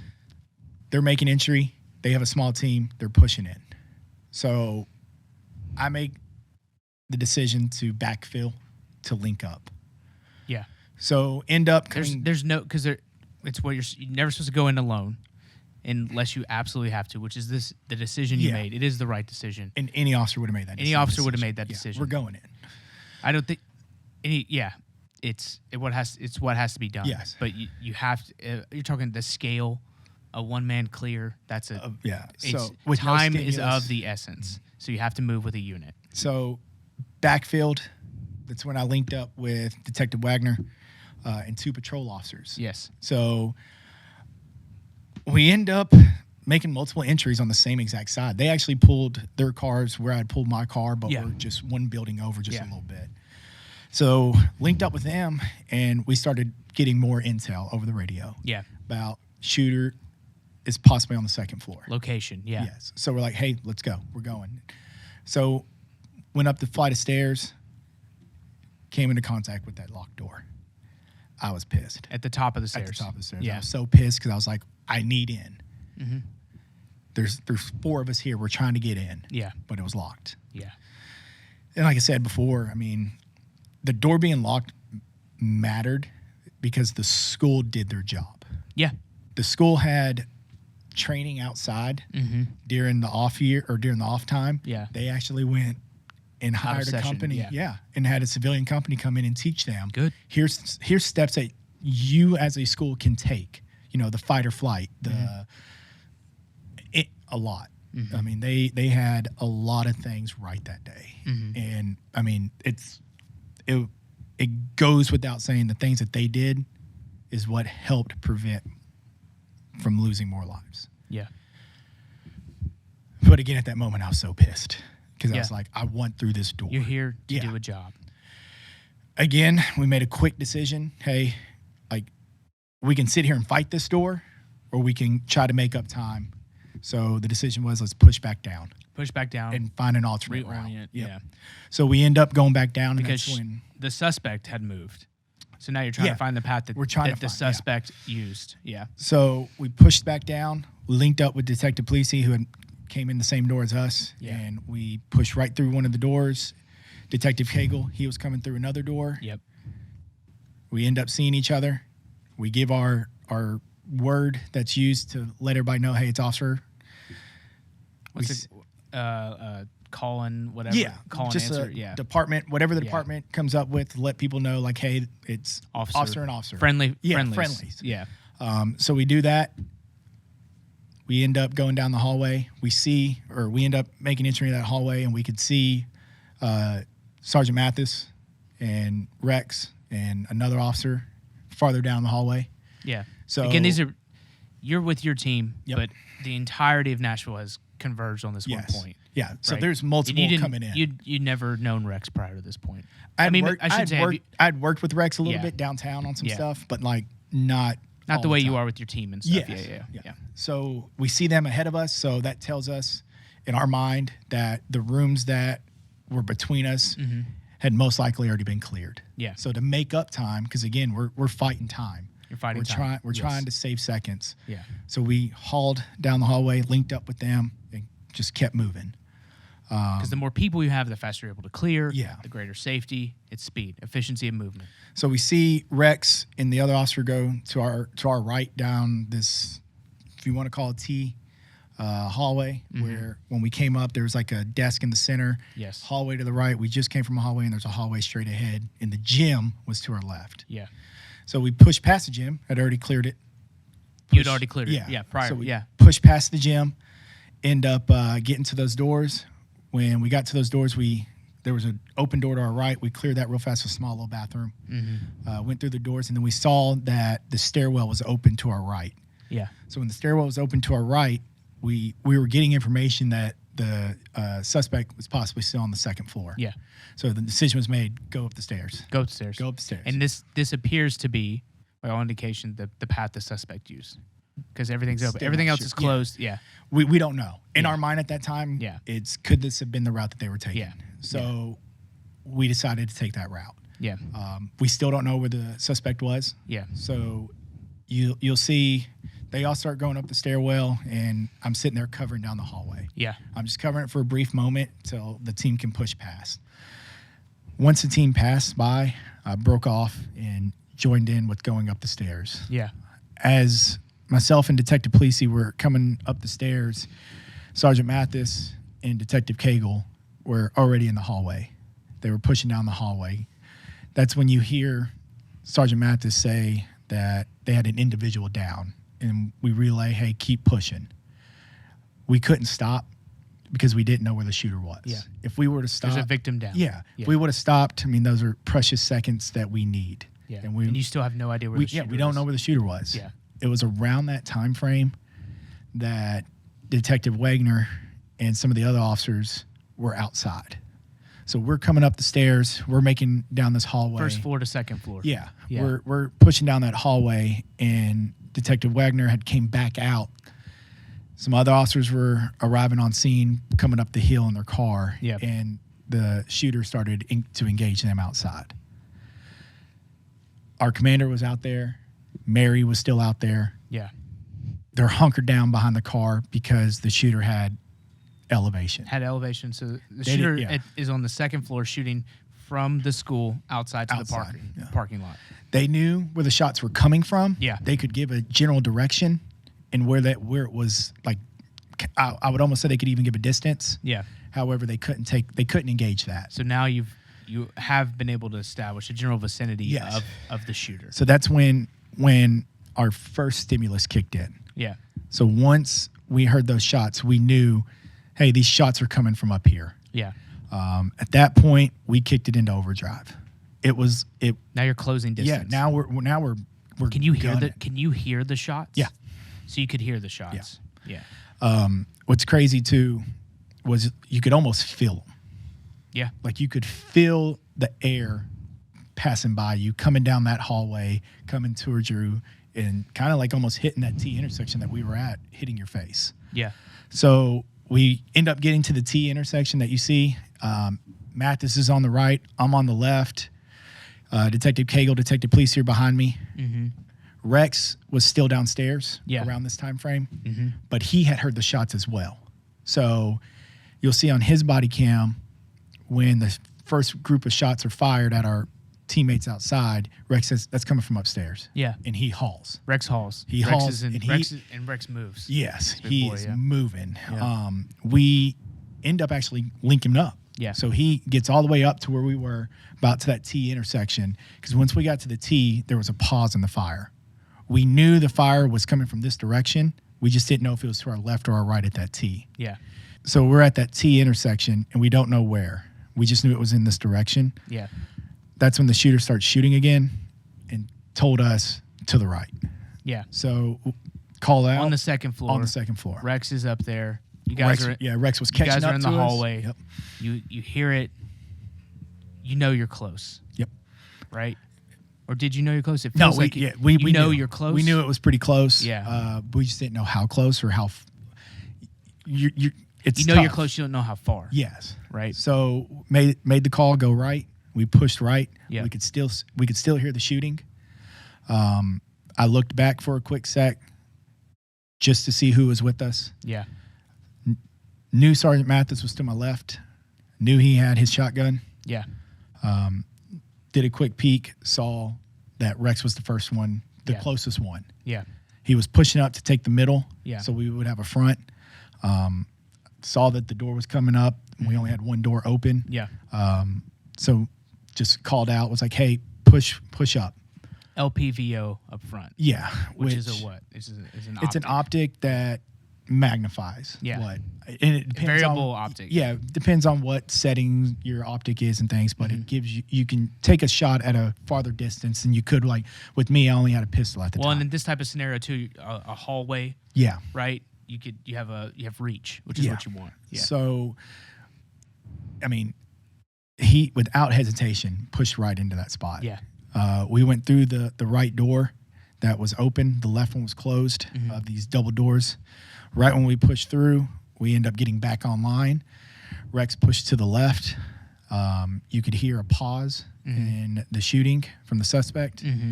And Rex, using his angles, just was able to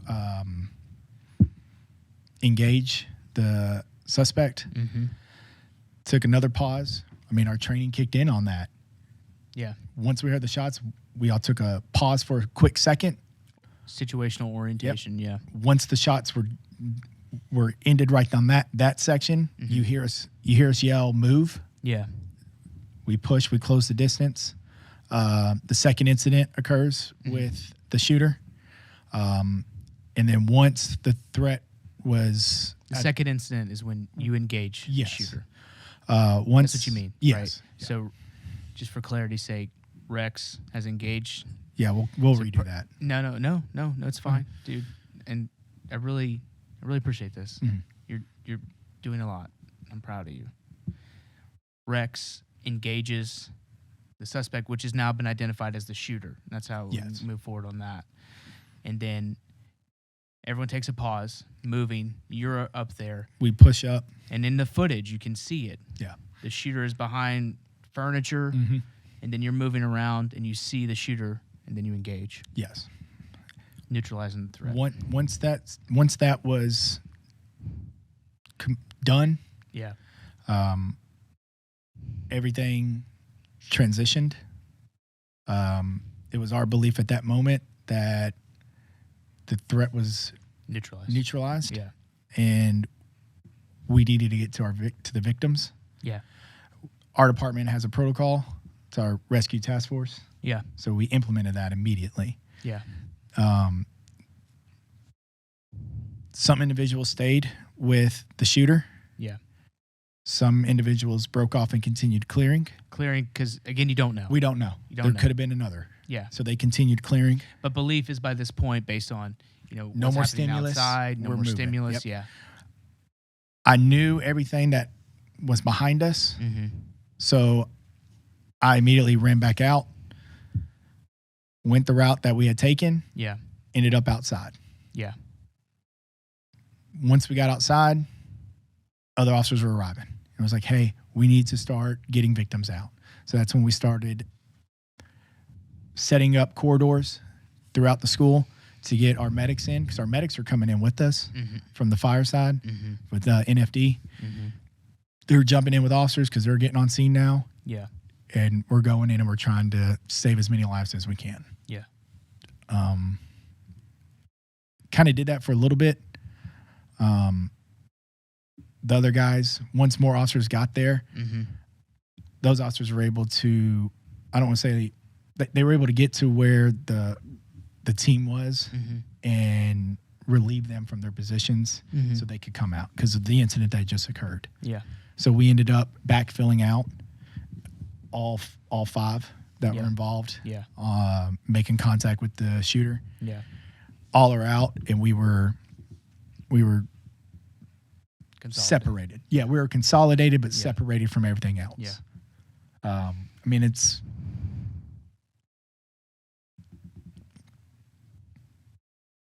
What are you thinking?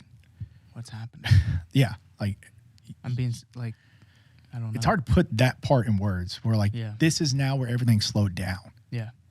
You've just went through something that you never, like you've trained and trained and trained for in hopes that day never came. Yeah. And it just happened. Yeah. So now everything slows down.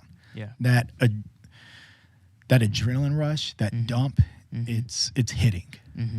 And your emotions just take over. Yeah.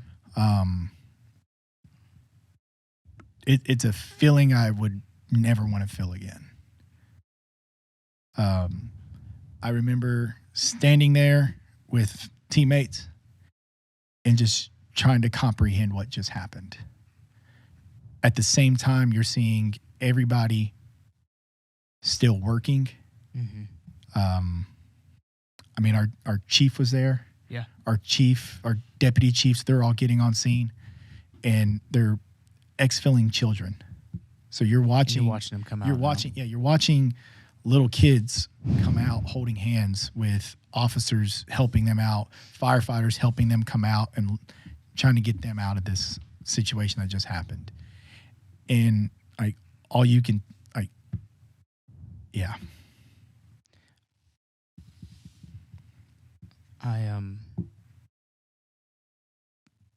I remember just taking the the girls, my daughters at school, and my wife had turned on the TV, and it just seemed like a nightmare. And because that was what struck me first, was the children coming out of it. Like I can't imagine being there in that moment. No, it's a feeling I never want to be in that situation. Yeah. Like, I remember when they were coming out, something clicked where I was like, I remembered the message that I'd sent to my wife. Your wife. Do you want to say her name? You don't have to. It's up to you. No, let's Okay, not. yeah, let's just cut that. Yeah. You sent it to your wife. I sent a Miss message. Collazo. Yeah. Yeah. I remember sending a message to my wife, Yeah. and I was like, that's the last thing I'd said. Yeah.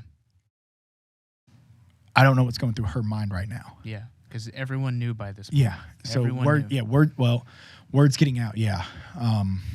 Oh, by that point, everyone knew. Okay. Yeah. I'm just telling you. I was in a You were shell there- shock of a I know moment. you were right there, there. but Yeah. I'm telling you, like, in the time it was happening very, It very was- quickly. Live updates, people on every platform, every device, everything. Like I was. Yeah, time froze for me. Like, in my memory of it is that I didn't know where it was at first, and then I had to think about where my daughters were, and I was like, I'll go get them. Like I'll get arrested. I'll go get them right now, or whatever it takes to get my children. So I remember them. It wasn't like we were getting permission to do it, but they were like, call family. Yeah. Call family. Who told you that? Our chain of command. They're like, reach out to them. Yeah. Now, like, call your family. Yeah. Because they knew this was an incident. This was a traumatic incident that just occurred, and they knew what was going to help us through this process. Yeah. So I remember I stepped to the side, got on the phone, called my wife. Yeah. Told my wife that the text message, it was real, and that I had just taken a life, and that we were still in the situation. Like, we were still there. Didn't know the next time I was gonna be able to talk to her, because you got to remember, on our side of the house too, this is now a investigation. Whenever things happen. Yeah, with everything that's going on, this is still an investigation. Yeah. So I told her, I was like, I don't know the next time I'm going to talk to you. Yeah. I will call you when I can. Okay. So that was our conversation. Yeah. She asked if I'm okay. Said yes. Broke down crying. She's crying. She was her job let her off to go home. Told her to go home. Yeah. Like, when I can, I will be home. Yeah. I mean, what's going through her mind, I don't know. Yeah. I mean, and this is the hard part too, is because of the investigation that's also occurring, there's just a lot of moving pieces. I can't just, hey, go home, we'll talk, we'll get everything situated. Yeah. We still had to do a whole bunch of other things on You our have a end. job. Yeah. You have to do your job now. Not just as a police officer, but you engage the shooter. So now you're a part of the investigation. Yep. At the end of the day, I mean, this is a criminal investigation. Yes. On all aspects. Yeah. I mean, we're being photographed. Our firearms are being photographed. Yeah. All standard procedure, all the things that have to happen. I have to go get a drug test. Go get a drug test. You have to do a give breath statements, test, everything. breathalyzer, all these things to make sure you're in the right state of mind, all this stuff. Yeah. Meeting with our lawyers. Yeah. It's a long process. Our department did a phenomenal job on it, though. Yeah. Immediately, they set up the center down the road for families. Yeah. So they could have it. Critical incidents. Yeah. Yeah. Have Is that what handled. those trailers and stuff Yeah, were, or the like mobile incident response or something like that? Yeah. So this is the command. They're setting Okay, everything up. But instead of, like, you see on TV, you see these incidents occur, these cop shows where they're getting in critical incidences in every episode. Yeah. And then the next day they're back at work. Real world's not like that. Yeah. There's a lot that goes on after what people don't see on TV. And our department, with all that still going on, our department still focused on us mentally, how we were handling it, how the school was handling it, how the kids were handling it. outside agencies were coming out to assist. I mean, this was for that type of incident to occur, the way that they handled it was textbook. Yeah. I remember going home. So how long were you? So you're there.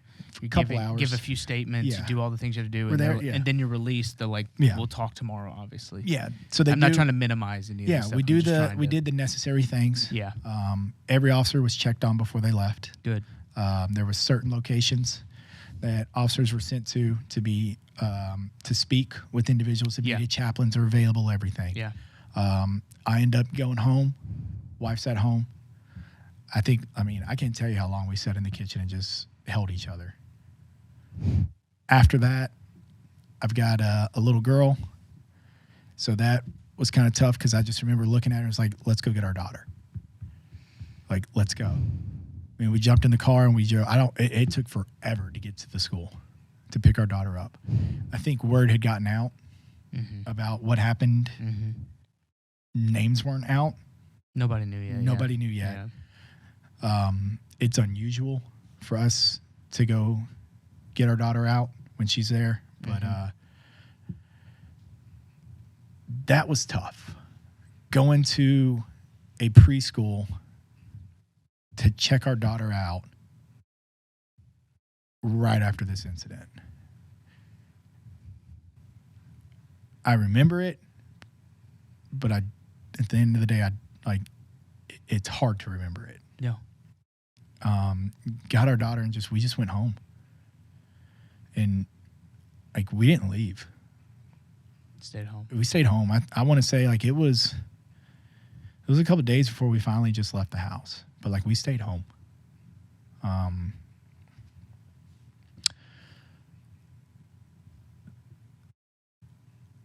The days after, what the community did is what helped, I think, a lot of us handle the situation the way we did. Hang on. Thank you for sharing all this. One of the first questions that comes to mind is the first time you hear your name, you see your face. Everyone's like, this officer here, this officer. Did they tell you they were doing that beforehand? Yeah. They told you? Yeah. We knew. What was it before like? I left? What was it like? So before I left, before all of us actually, all five of us left the scene. Before we left the scene. This will be in a press release. Word was already spreading about all five of us involved. Officers were coming up. We were hugging each other. We were supporting each other throughout everything. And you start seeing it. Yeah. And they came up and they said, hey, everyone's going to want, they're going to want this information.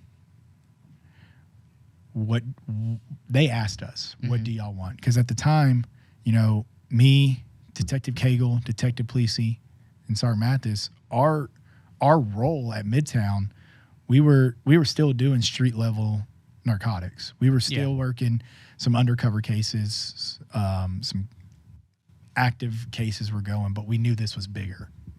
And we all talked, and we said, okay. And the department respected it. They did it in a respectful manner. We wanted to ensure, no matter what, though, that everyone was recognized. Yeah. It wasn't just the five. It was the entire department. It was the dispatchers. It was the fire department. It was the school. Mary, all of them. Everybody had a part in this. Yeah. And I think the way that it's been handled is, again, textbook. Yeah. On how it needs to be. But, we knew. I was at home. You were at home. Yeah. And then your name is on TV. Yeah. And that's your when. Face. Yeah. And it's not just Nashville. It's the world. Yeah. You can type in your name. Your photo pops up anywhere. It was different. It has it brought other things with it. You know, at that time, you know, the phone wasn't, all of us were at home. Yeah. But and the majority of us were like, hey, the phones wouldn't stop ringing. Yeah. And texting. And it was people checking in. Yeah. It was people. That's incredible. It was people saying. That's legitimately incredible. That's beautiful. Hey, how are you doing? We want to check in on you if you need anything. Do not hesitate. But at the same time, from all over. It has to be overwhelming. It was a little bit. It's not just that. It's not just people you want to talk to. It is the world. But I will say, though, everyone knew that, too. Yeah. Everyone knew when they sent that message, hey, this is letting you know that we're thinking about you, and I don't expect a response. Yeah. Like, I can't tell you how many of those messages said that at the end. Hey, telling you we love y'all. We're thinking about y'all. We're praying for everybody involved. I don't expect you to text me back. Spend time with family. So it was known and it was appreciated. Okay. That, like I said, I mean, that went on for days, weeks. Finally, I remember when we went back to work. Yeah. I mean, off cards from all over the place. Yeah. I mean, we're in the South. Food. Yeah. There was so much food. Comfort food. Yeah. That's a thing. No, it's I learned real. that. Yeah. It is real. I mean, the support was just it was amazing. And what was crazy with Nashville being that small atmosphere was the support wasn't just for the 5 of us. It was for everybody. Yeah. Like, everybody. Yeah. So I remember when we got to meet the dispatchers, made sure, like, hey, is everything good with y'all? And they're like, yeah, we've been getting, everyone. So that helped all of us. You didn't feel alone. No. I don't think, yeah. You're not. No. You're not. So, as all these things have happened, there's a lot of, let's just say, input coming into your life. We've talked about this, but as much as you're willing to share, what has it been like after? You know, I mean, I just picking up your daughter after and stuff, but not even that, just like day to day. What is that like? I mean, it's tough. Yeah. I mean, we just want to get back to normal, if that makes sense. But there will never there's never going to be a normal. Your normal again. changes. Yeah. Trauma changes normal. Relationships have blossomed out of this. The Covenant community, I think they're going to be a part of our lives forever. That's beautiful. Yeah. Mary, her husband, I mean, all of them. Everybody. Yeah. Things are getting back to normal. Yeah. Normal. Back working cases, back working out on the street with other officers. I mean, we all just want to get back to taking care of the community. Yeah. And I think the community's letting us. So.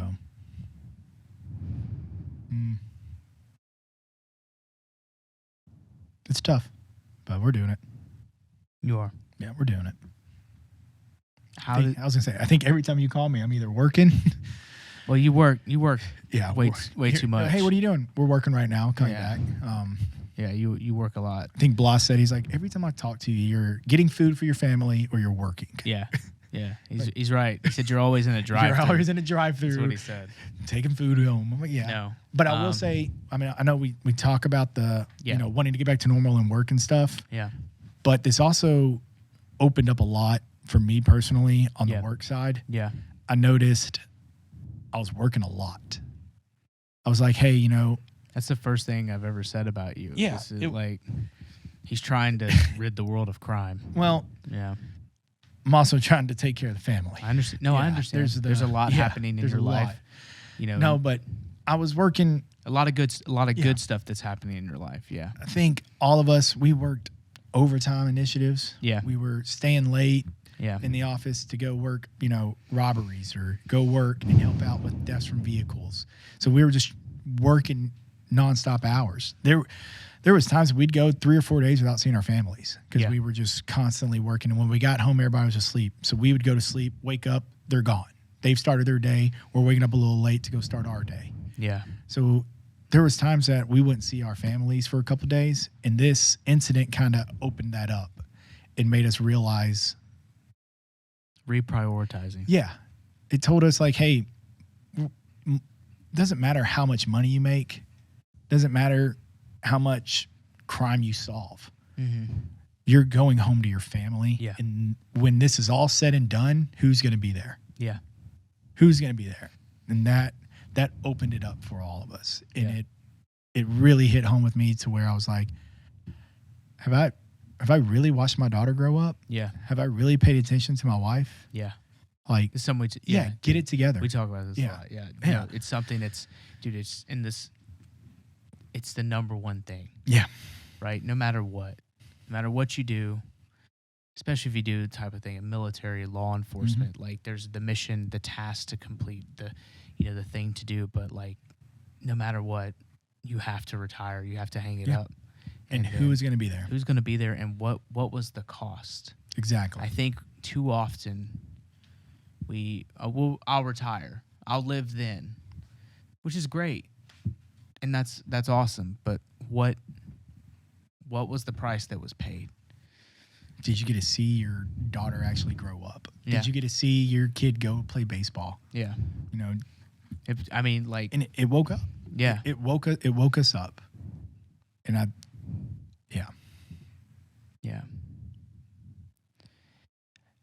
Of all the stuff that's been talked about involving the incident, do you have any thoughts on any of it that you feel like sharing? Like, I know there's a lot of talk about the journals and stuff like that, and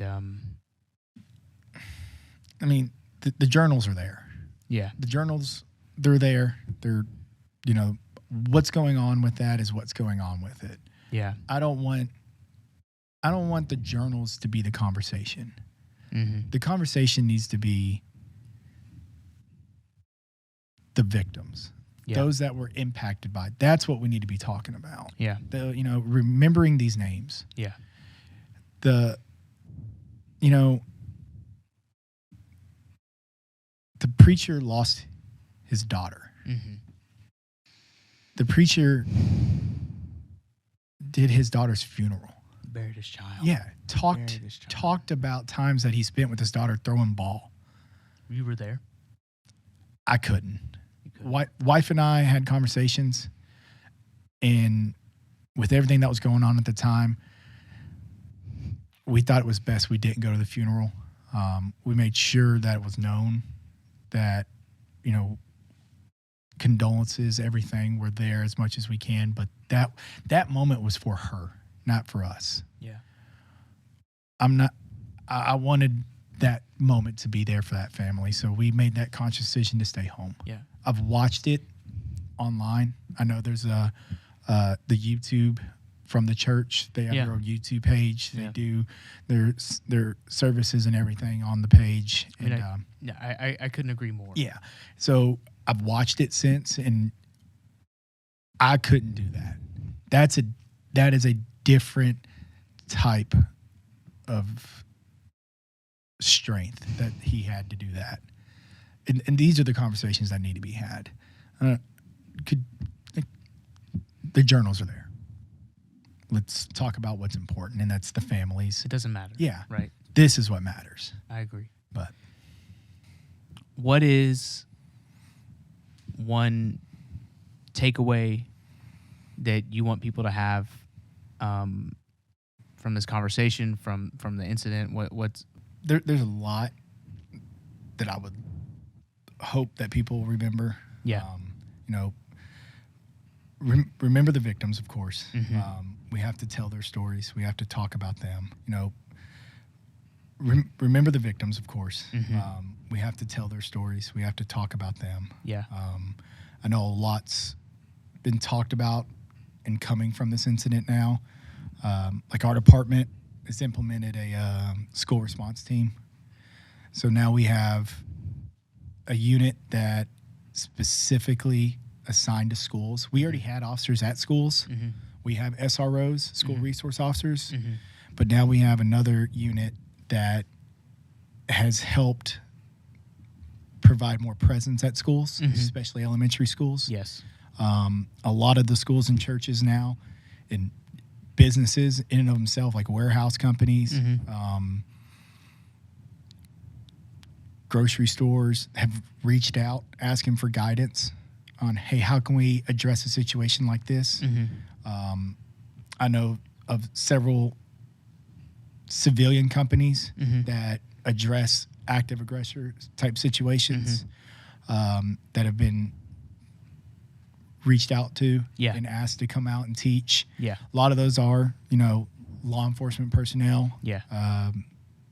Firefighters that are involved to help teach medical as well. Yeah. Along with certain tactics that are taught to civilians at these incidences. And I hope that continues, and I hope that more is done to help protect these locations. And I think we're getting there. I agree. Well, Mike, I can't thank you enough for everything you've done, everything you do, and more importantly, doing this, because it's been a lot leading up to this. Both of us finding a way to have this conversation, and just the things you do on a regular basis. I'm honored and privileged to know you, and I love that you're a part of my life. Thank you. No, thanks. Thanks for helping me out through all this. Like I said earlier at the beginning, Always. I mean, you, Eric, Brandon, Cody, like even our relationships that have started, like y'all have platforms to get these conversations. You wouldn't think that y'all would actually stay talking to us. Like you actually call every day. Yeah. We do stuff together. We hang out. We've gone to football games. And that's what's crazy. Like you've met my wife. Yeah. That's what's crazy about this. Like you're a part of my life. That shows that people do care. So yeah. No, I'll be the first person to tell you that I did not anticipate that. Yeah. But it's just, I don't know, your name's very commonplace in my household now, and it's how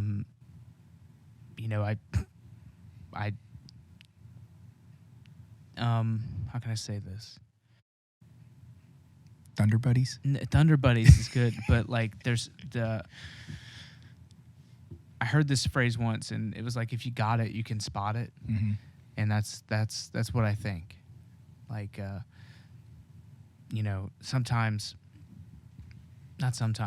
trauma is a burden and a gift. And nobody wants it, nobody desires it, but there are gifts that come from it. And, I think it enlightens you as a person, makes you more open to experiences, and it teaches you things that you have in common with other people. And, that's kind of what I hope to do with all of this, is be able to highlight the things that people have done and ways they're moving forward. And I can't think of a better example than you. So thank you. Yeah.